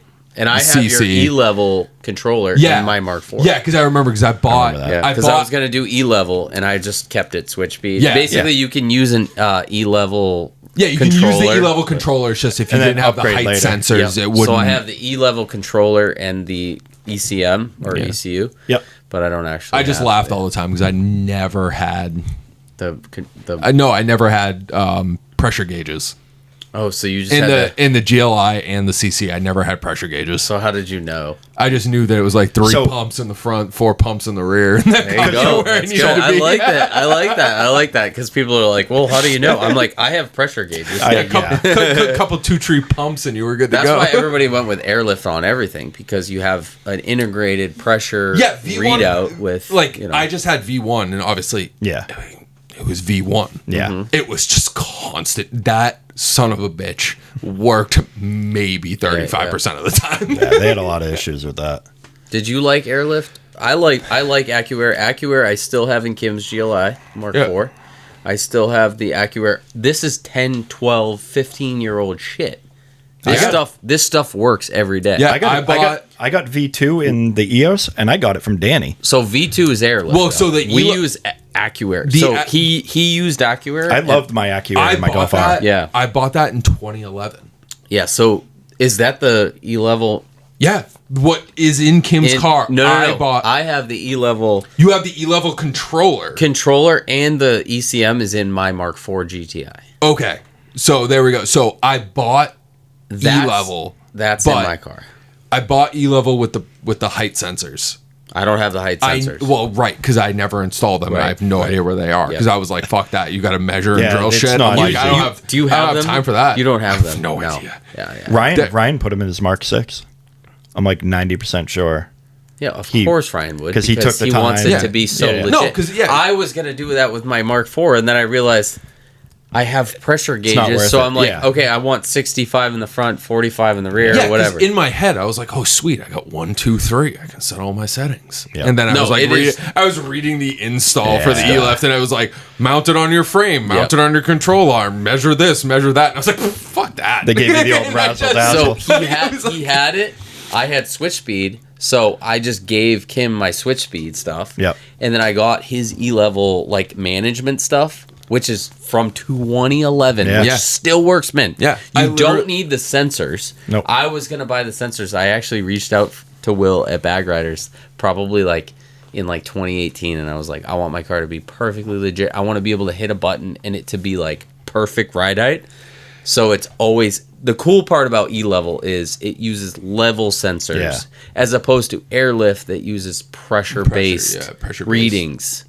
So I have pressure sensors on my tank and Kim's tank for AccuAir that reads what each bag is Yeah, leveled for at, right? for Lara, the AccuAir Airlift? stuff's perfect. Wait, on Lars, Not AccuAir, it's sorry, airlift. Airlift. Yes, The Airlift stuff is perfect for So her. that's why everyone went to airlift, because you have a controller that also has a readout.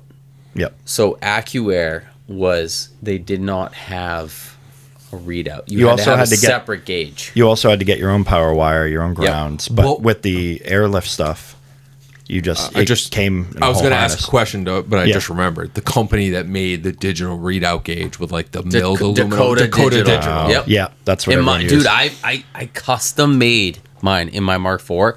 So I have the R32 aluminum trim Yep, on yep. my Mark IV. So I cut it out and put it down in there in my ashtray. Yeah. So you can slide it and cover it up. Oh, wow. Because back in the day, like Kim and I were both like, well, we don't want the cops to know that we have air ride and shit. I don't know what the fuck. Yeah. We were like paranoid or something.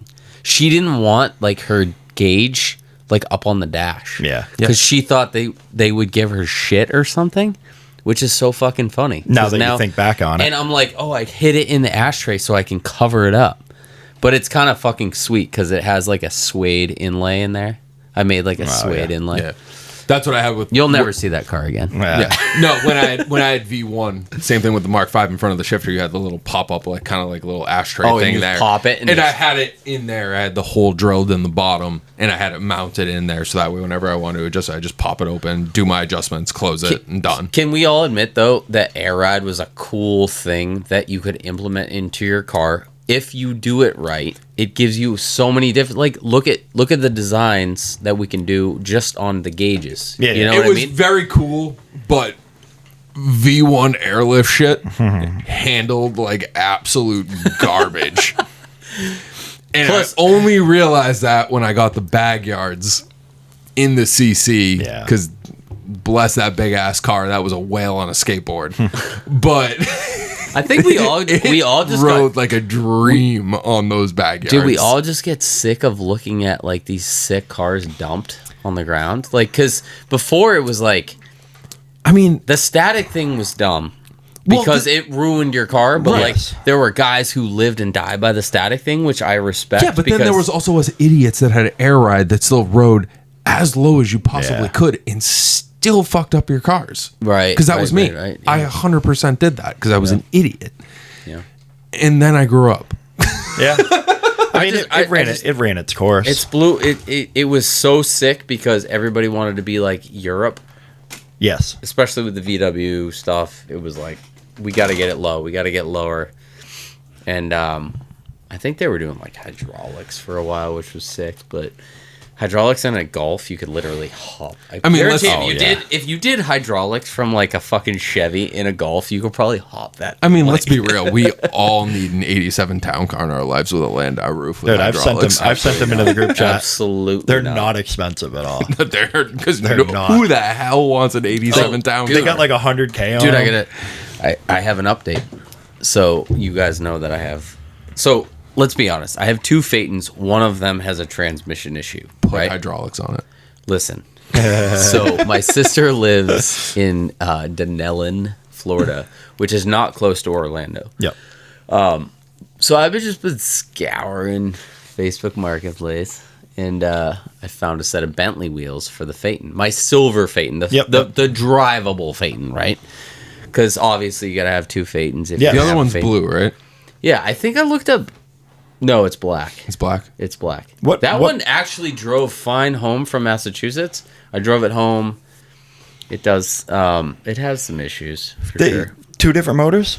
No, same. Same 4.2 motors. V8. Yeah, they're so both I didn't 4.2s, yeah. go crazy with the W12. Yeah. I kept it modest. But the one with the trans issue, you're going to make a manual, right? that was the goal. So they'll technically So I have parts in the trunk from Lithuania Yeah. that are the black car is one of those cars, you just put parts in the back and hope someday you'll have time You to have finish motivation. it. You're like, but you know what? the Today's silver the day. car is like actually something that I might be able to daily drive because Yeah. I was daily driving a silver Phaeton for a while, and Greg was on here recently, Yep. Greg Tonseth, and he's best friends with the guy I bought it from, and Okay. he told me after I got the black Phaeton, he goes, "Hey,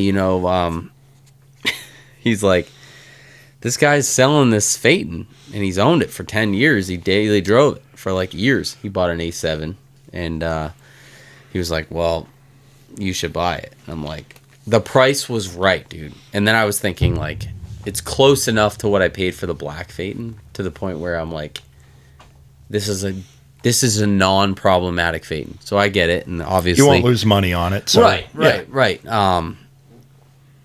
But I instantly had problems with it, like, obviously. So I drove it. The cluster started going to fucking shit. The infotainment screen started to shit itself. And then I put more than a half a tank in the fuel, and the thing started pissing fuel. So it smells like fuel. Kim's like, this car drives great. We go to a couple of Facebook Marketplace pickups, and I'm like, we'll take the Phaeton. Yeah. Thing's sick. I'm like, this drives so good. It was awesome. I swear to God, dude, like literally, I own it. And then sure enough, that thing fucking breaks. But anyways, that's the car I have all the parts for. I had to buy a bunch of fuel tank stuff from a Bentley Continental GT. I got like the last. Yeah, there's a weird fuel tank issue with these cars that they're kind of like a saddle tank that sits low under the car, and then it goes up behind the passenger seat. Oh, okay. Like in the back, and then goes into the trunk area where the 2 sending units and the fuel pumps are. So the guy that sold it to me, I mean, it sat for a while, and he took really good care of it. I mean, he gave me all the documentation, but like, it's, dude, you bought a fucking Phaeton. Yeah. Right? Like, they sent like 2,000 to the US. Really? That's it? That's it, man. Wow. I think they are more, I think it was 1,600. They didn't sell well. So I honestly, my RS4 is more common than the actual. That's kind of wild. Phaetons. Yeah. So, anyways, but the long story short, I have everything to fix the car, and I got to send the cluster lit key. I got to send the infotainment screen to Lithuania. I found this guy. I emailed him. Yeah, but they literally just, it's some guy in, like, it might be Lithuania. It might be Latvia. Yeah. I buy a lot of parts from Latvia or Lithuania, but this is what I do at night when I'm sitting in my bed, and I'm like, what new parts can I get for the Phaeton? Because I don't know, I'm just a fucking weirdo. But funny. you can send the infotainment screen to this guy in Lithuania, and he it's crazy. I emailed him at like 2 a.m. one night, and I go, oh, my infotainment screen's like blacking out or whatever. He's like, yeah, $350. Send it. Yeah. We'll replace the processor. So they take the whole screen apart. And the thing about the Phaetons is it's all integrated into the air ride system and all this other. It's not like you can just get rid of it. Yeah. It's the whole car, like your climatronic system, and that's why I was getting fucked up, because I was like, you can't switch the fan speed or any of that stuff, and it was fucked up. But my sister picked up the 20-inch BBS Bentley Mullinger. Is it Mullinger wheels? I know he might know. Yeah. Those 20-inch 7-spoke Bentley wheels? 2-piece, right? $900, dude. Okay. So I send my sister. Yeah, they're BBS Bentley Mullingers. Yeah. So the reason I wanted these wheels is because the thing about me is, like, I really like to pay homage to the car design. And I think these wheels look so good on the Phaeton, because the Phaeton was actually designed and built in the same... Sorry, but they also look great on a white CC. Oh my God, they do. So maybe we'll do that. I don't know. Holy shit, that looks so good. You can just swap and them. you have those fucking bags in your fucking basement. Yep. Oh my God. Yeah. Also on a 2.5 Tiguan, they look fantastic. Yeah, judging by the next picture that's up there on Google. You would probably be able to take the time, get the screws out, reseal them. They're sealed with literally O-rings. Yeah. I got the bottom part, got a new O-ring, but it was still leaking through the top. Yeah, those are like the easiest wheels to refinish. They're probably set up the same way like the BBS RK2s are. Well, so here's the thing, right? So Facebook Marketplace, the guy wouldn't ship them. All right, so I'm like, so every other set that I've been looking for, there were $2,500 to $3,000 on eBay, and I'm like, I'm not gonna spend that on a Phaeton I paid $2,500 for, right? So I'm like, all right, Melissa owes me one, because I flew down there and I like did her timing belt on her Mark IV Jetta wagon. So I was like, are you gonna be in Orlando anytime soon? And she goes, I'm actually gonna be in Orlando Friday. So I was like, all right, let's go. All right, so I call her, and the guy's name it's not Mufasa, it's Mustafa. So he doesn't want to ship because he thinks PayPal is riddled with fraud. I mean, the fuck? I mean, the man's not wrong. The man is PayPal? not wrong. PayPal? Yeah. PayPal is the most secure exchange program there. Yeah, tell me that when I bought my OZ Futuras for my Did you pay GLI. PayPal? Paid through PayPal. I get the wheels, slap them on, don't even inspect them. So I'm like, I got Futuras. Like, I've always wanted Futuras. He's all stiff. He's like, yeah. Pump. They were like 18. I think they were 18.8, 18.9. Hold up. They fit the GLI perfectly. Friends and family, or? I did. See, I did. Hold on, 'cause this was back in the Vortex days. Vortex. And this was a reputable got guy Vortex. that had plenty of, had his a solid reputation, Matt if you will. So PayPal it. The only recourse I had. So come to find out, the wheels, 3 of the 4 were cracked. Nice. So like I brought them down to Rim Pro down in Tukes. That was Lowell or Tewksbury? No, Danvers. No, it was Tingsboro. No, it was on the other side of 90. Oh. Yeah, they were 93. on Route 1. I want to say it was Danvers. But I brought them, I like called them because I'd used them in the past before, and I was just like, and the guy was like, yeah. That was basically the response. So I was like, fuck, I paid like I think $2,400 or $2,500 for these wheels. And the only recourse I ended up having, the guy ghosted me. He had me PayPal through his mom's PayPal that was linked to her business.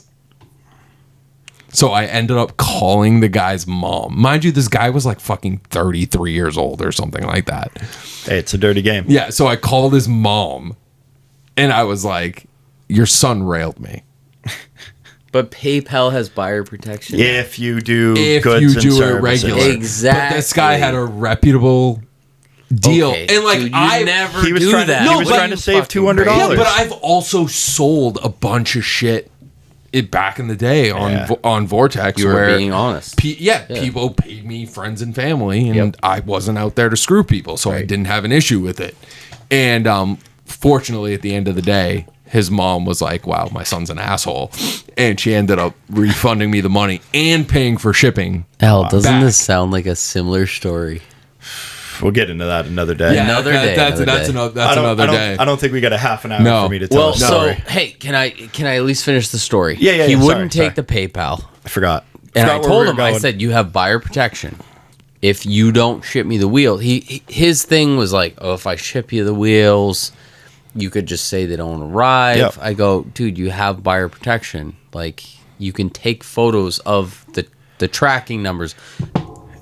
Dude, I get it what he's saying though, because you could be a dick and be like, he "Oh says Zelle or Cash App. And that's I'm even like, worse." I go, There's dude, no protection there. exactly. So I'm like, all right, Mustafa, all right, relax. My sister lives in Florida. I'm gonna come get these wheels because legitimately $900 for 20-inch Bentley Yeah. wheels, and he was gonna throw in tires. I'm like, he can't get the tires. They dismount the tires. So my sister is not on board with this transaction. She's like, what the fuck are you sending me to? And she's like, am I gonna get killed? You might, but I want those wheels. And I'm like, it's not Mufasa. It's Mustafa. Yeah, but just Al's quote, it's a dirty It's a game. dirty game. It is a dirty game. And I dirty go, game. Melissa, remember when I did all this work for you? And she goes, I paid you. I said, you did not pay me. You flew me down there. You paid for the flight. And then I worked in your garage all fucking weekend like a slave. Yep. You even went and bought tools. I bought tools with her. I did not pay for the tools. Oh. But anyways, Harbor Freight trip. so her and Tom show up to Mustafa's place. They were in the area. It was like Altamonte Springs. It's right outside of Orlando. Yep. And they stayed overnight. And Tom was doing like some wake surf thing.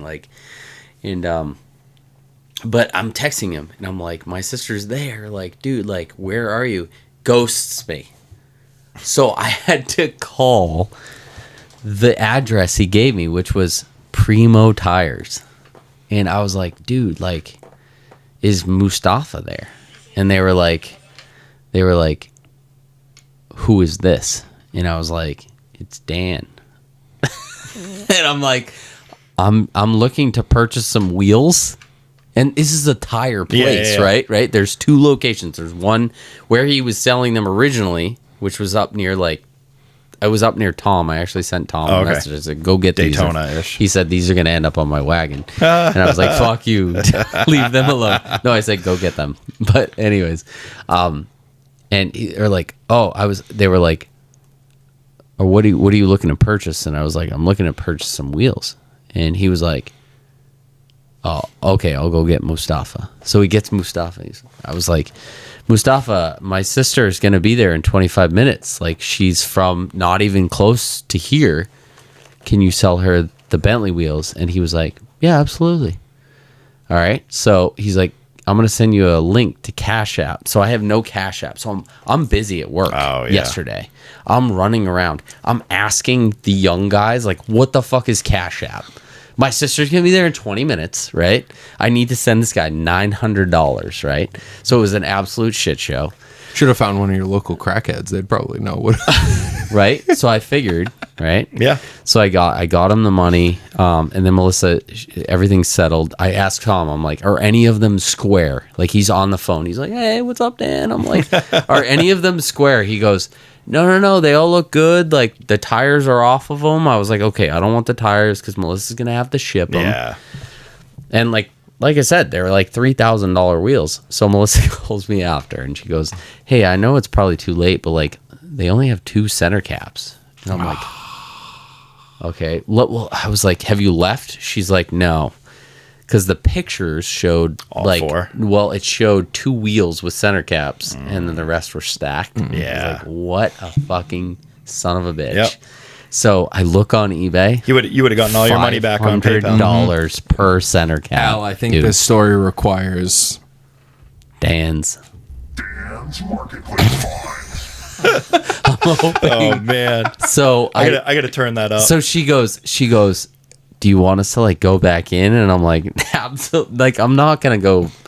I'm like, fuck. I mean, if you're 1400 all in on those wheels, it's probably more close to what the going rate is for them. he's still So got- like, No. you're not.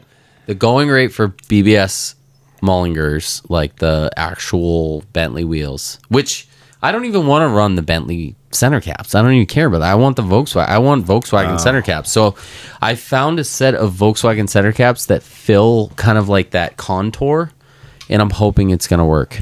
But because Melissa even said, these don't look like your style. And I told her, I'm like, I don't want to drive a Volkswagen with Bentley wheels on it. I want the wheels because it makes sense to the homage of the car. Yeah. Because it was built on the same design. And honestly, the fuel tank, the rings and the parts that I had to get was from a Bentley Continental GT. They're literally the same car. That's crazy. So RIP Ferdinand Piech, because that guy is a fucking legend. I mean, 917 Porsche, the Phaeton, what was it? The Bugatti Veyron, like all of those cars. And the reason Volkswagen's probably in the shitter right now is because Ferdinand Piech, he just, he decided to retire and then die. So, but anyways. Probably has more to do just the dead ass vehicles that they're coming out with. Well, these that's what I'm days. saying. Like Ferdinand Piech, he almost bankrupted the company and said, we're going to go racing, and then built a 917s, which if you know what a Porsche 917 is, it was an absolute, I mean, if you guys drove a 917, I don't think any one of us could drive a 917 and not shit our pants. That car was super light, insanely fast. He was like, we're going to go racing. Look at the red one. There you go. He was like, we're going to go racing. We're going to build these cars. And that manufacturer, so he worked for Porsche. He was like, we're going to basically go racing. He took racing above the production cars. Al, you know said what I mean? one of them was for sale. Ask him if he has You should cash buy out. one. You should buy one. Yeah, Mustafa might have one. Yeah. Anyways, I thought that was a funny story from my sister, because if you ever try to involve family in this car addiction, it sometimes can be a little bit sticky. You know what I mean? I mean, we've talked way too long because we were going to get to news, but I mean, No, we can do news next time. In the light of Volkswagen making shitty vehicles, thank God they're coming back out with cool colors again. Yes. Should we do this now, or should we just end it? I mean, the only thing we were really going to cover, Al. We can- Al, Oh, we are doing news. Yeah, we are. I gotta turn that up too. good news. Good news. From the Top Gear throwback. Although Volkswagen makes dead ass vehicles these days, at least we have cool colors. We're doing cool colors. At least we're coming Yes. back with cooler colors. I love that. So Mike for still anyone loves that is Volkswagens. seen, I'm probably far too excited about this with having children, but the new colors that they're coming out with for the 2027 Atlas, we have more than just white, black, gray, other gray, slightly different gray. Yes. We have some fun new colors like blackberry and Sacramento green, Okay. which I'm a big fan of, judging You by the said pictures something that I've about seen so interior far. colors. Is there a Yes. decent, There- cool, something different? There is. So you get your typical gray, Yeah. you get your typical black, but then they've come out with a new color called deep wine, which I haven't really seen a color of it. I saw one video that kind of showed the color of it. Yep. And it basically looked like a dark purple interior. I would love that. That's Which- like a Porsche type thing. Which I you know? mean, like They used in to play my around with a lot in of my that shit. head, if you picture what the blackberry exterior would look like, Yep. which is probably a deep maroon, purpley, blackish, whatever they're gonna come out with like a dark purple interior. Yeah. Son Let's of go. a bitch, I'm on board. Let's go. Yeah. I'm board, Devin. If you hear that, I'll talk to you in December when the 27th when Atlas. So I comes got out. a inside release here with the news. So 100,000 Atlas models sold in 2025. So, and actually 80% of sales are SUVs at this point for Volkswagen. And I know the people who like Mark IIs and cool stuff are probably like, "What the fuck, dude?" But a lot of people are getting older. They have families, and like the Atlas is kind of a sick car. I'm gonna tell you. So, our what Atlas, was the? So we don't all love electric, but the hybrid. They said they were gonna do a Yeah, they said they were going to do a hybrid. I'm not. So Was they it said it was the going to be the mid- mid-cycle refresh. So Refresh, it's okay. probably 3 years or so away. Right. But I mean, if But you that's look at kind of sick because if you you go could back- get some towing capacity. Because I think that's the biggest gripe with a lot of people are like, I want to get a SUV that's sick, but like, why wouldn't you buy a GMC when you can tow like 7,000 pounds? yeah, well, that's the thing. Like, The it's like Atlas you can go tow the 4,400 or something like it's that. 5,000 5,000. if you get the factory installed trailer hitch. And Or then, you could I mean, buy an the Touareg. 06 Touareg, which is 7,700 yeah. pounds. You know, so Yeah, but I mean, you go to Europe and I mean, you look at the trend. I mean, that's part of focusing on newer stuff. Yeah. I mean, you look at every other vehicle in the segment. Your direct competitors, right? Grand Highlander, hybrid option. Telluride, hybrid option.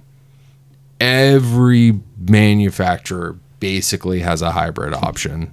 I mean, you pick up discount torque, right? Ford and So stuff what's like the that. benefit? You get a little bit of fuel efficiency, but Well, you also pick up torque. though. Right, but it depends on how you drive too. Like obviously like hybrid doesn't have as much of a benefit for someone who's doing strict highway driving. Yeah. Right? But realistically, your bigger SUVs like this, I mean, it's going to be it's going to be city stop and go driving, stuff like that. It's going to be a huge thing. And I think that's probably one of the bigger gripes with the Tiguan too, because it goes the same way in the market segment, right? Pretty much every competitor to the Tiguan has a hybrid option. RAV4 is hybrid only now. CRV has a hybrid option. Tucson, Sportage, whatever, all that stuff, all have hybrid options. Tiguan, you still only have your gas option. Whereas if you go to Europe, you get the 1.5 turbo with the hybrid. Whatever reason, I don't know if it's emission standards, bureaucratic bullshit, whatever it might be, that we don't have it here in the U.S. But it's nice to see that they're coming out with the hybrid options because realistically, I mean, that's your solid middle ground. You still get your ICE engine. You get the benefits of an electric vehicle. I'm assuming it's probably going to have similar characteristics to what a lot of hybrids have, or at least plug-in hybrids now, where you have 30, 40, 50 miles of all electric range. That's And pretty then you've got your gas engine to boot you on from there. But I'll be curious to see. But overall, I mean, looking at the 27 Atlas, I'll give it to Volkswagen. It's good. damn good looking. Yeah. Interior looks sick. Yeah, interior looks good. I don't love The front. I like the front. I don't love the super long rear overhang. What? The rear arches are huge though. Yeah. Look, it looks Like muscular. those are with the 21s, but just that rear overhang. Yeah, but you see this? This is a body line right there. Yeah. Right? Like it looks muscular. Yeah. Right?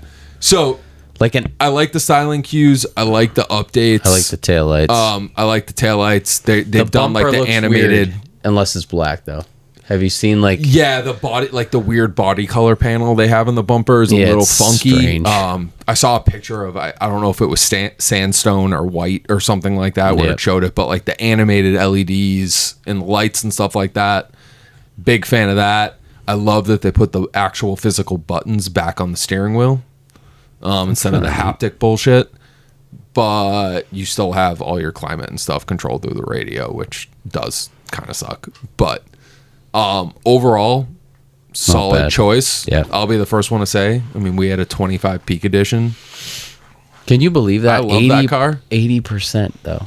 Well, that's all they have, though. I mean, think Right. about it. Like, dude, if you go to Google Maps, right, and you go to a local dealership and you look at Google Maps 10 years ago, it is insane Yeah. to see the difference in the lot.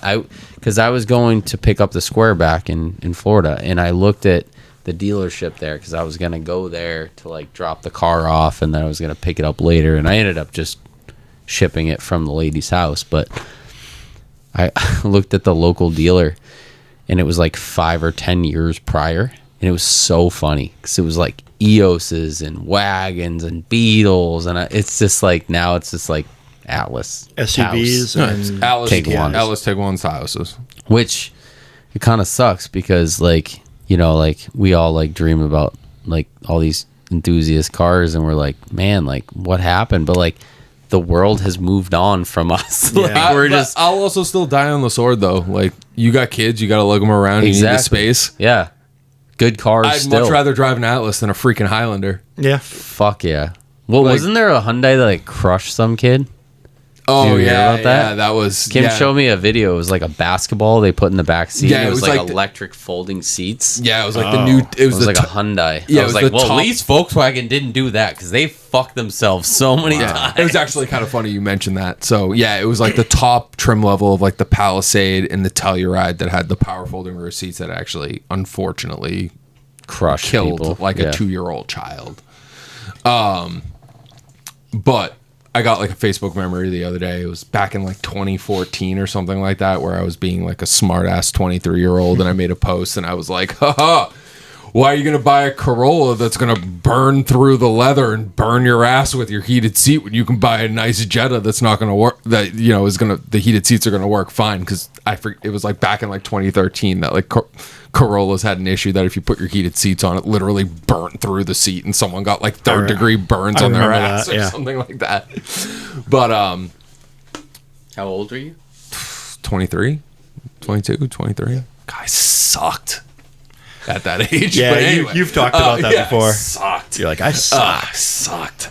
But yeah, no. Hey, there's a code word if you're still listening at 2 hours and 42 minutes. Yeah. What's Yeah. the code word?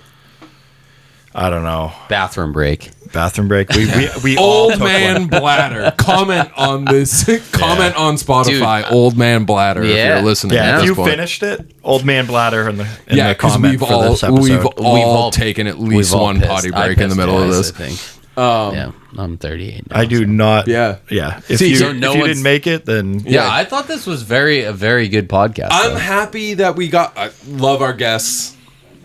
But No, I was this- very I- excited to have just No, this three was of a us good back one. together. This was a for, good one. I felt like this one really felt real. No, like it felt did. it flowed. this was a lot better than like the first one. But like, Shout out to Deciduous Brewing because that fucking beer is amazing. Shout out to Hendrix because my gin and tonic was fantastic. I think we all needed this a little bit. Hopefully, people listen to it, but if they don't, it's been very therapeutic for Yeah. all three of us. longest episode. Yeah, this was good. Yeah, I think we surpassed the Ben episode on this Yeah, one. we definitely did. He was like 239 or some Yeah. shit. Yeah, But like, I'd like to once a month, us three. yeah, Yeah, and then we're a gonna guest. Yeah, Yeah. we'll continue to have guests, but every once in a while, you guys will catch just the three of Yeah. us. To yeah. We like to banter. We talked about some good shit though. No, it was a I good felt like episode. it was a fun one. I like good. to just shoot the shit with you guys because you guys are real friends, and I think people like that too. Like we don't always have to have a guest on. after a long week, this was Especially, this was yeah. welcomed. I've been fucking hammered with fucking work all week, dude. I got to go do a thermostat on a Q50 Infinity tomorrow. Infinity. Yeah. Interesting. It's a scoping. recon kid came up. He's like, "Hey, can you do a thermostat on my car?" So I told him I was like, yeah, I'll do it tomorrow. And he's going to, I was like, just detail the BMW. I was like, I don't give a shit. Sweet fancy Altima, bro. Yeah. It's pretty cool. At some point, I would love to open a shop and just like have like you, Mike, fucking Shauna, and like a bunch of the kids I work with, like just come work and fucking. We'll have like a sick shop and just, I don't know. It's a pipe dream, but maybe someday. Yeah. That'd be one sick. day. Anyways. So, yeah, Well, you want to We're gonna round it out. Yeah. Remember, people, Old Man Bladder, comment if you listen. Yeah. Remember, Old man sobs bladder. are still cool, I guess. Sobs are still fucking cool. I I don't need a even ride in a Saab. remotely argue with If me. you have a Saab, please give me a ride in one because I want to drive it. I'll have Because I want to know what, I'll have what it's another all one. about. I'll have another I one haven't someday. driven one. I also would like to drive a Lancia Delta HF Integrale if anyone has one of those. That's a tough one. Yeah. I get to drive Greg's car. His car is probably fast as fuck. The VRT, no, the 16 valve. turbo, Yeah. 16 valves are And cool. if someone is not behind me getting an SL 500, if you Yeah. can find me a clean 9.5 Aero wagon manual 0405, I'm in. Yeah. He's in. Just let me know. Give Mike something other than an SUV to drive, please. I don't drive an SUV. Oh, that's right. He has the Jetta. I so have He the does have a I have the He's GLA. clinging on to I that. have the GLA. He does. It is nice looking. All right, fuckers. All right. night. Yeah, you can listen to us on Spotify. Past my bedtime. Yeah, fucking. This will be the longest I've stayed up all week. You can listen on Spotify, Apple, YouTube, Amazon Music, Pocket Cast. You can follow us on Instagram, Three Pedals Podcast, Car House. Follow me at Capone, Mike at send__it. You're gonna have to change that name soon. I'll go back to PG Jetta. At There some you point. go. Hey, follow me on DriveWorks if you have Follow car Dan problems. on DriveWorks, Drive.works. Drive.works if you have car problems. And follow Dan on Cash App and send us a donation. Yeah. Follow Mustafa. He'll take Zelle. He'll take Zelle too. Yeah, Dan J. I Pendleton. take any form of payment. Then Well, three. not well. He'll take some. Ooh. He'll take some dry handies No. Couple two-tree Kim will not tuggies. approve of that. over the pants. Carhouse.com and threepedalspodcast.com. Bye. And we'll see you next week. See you guys. Bye. Bye.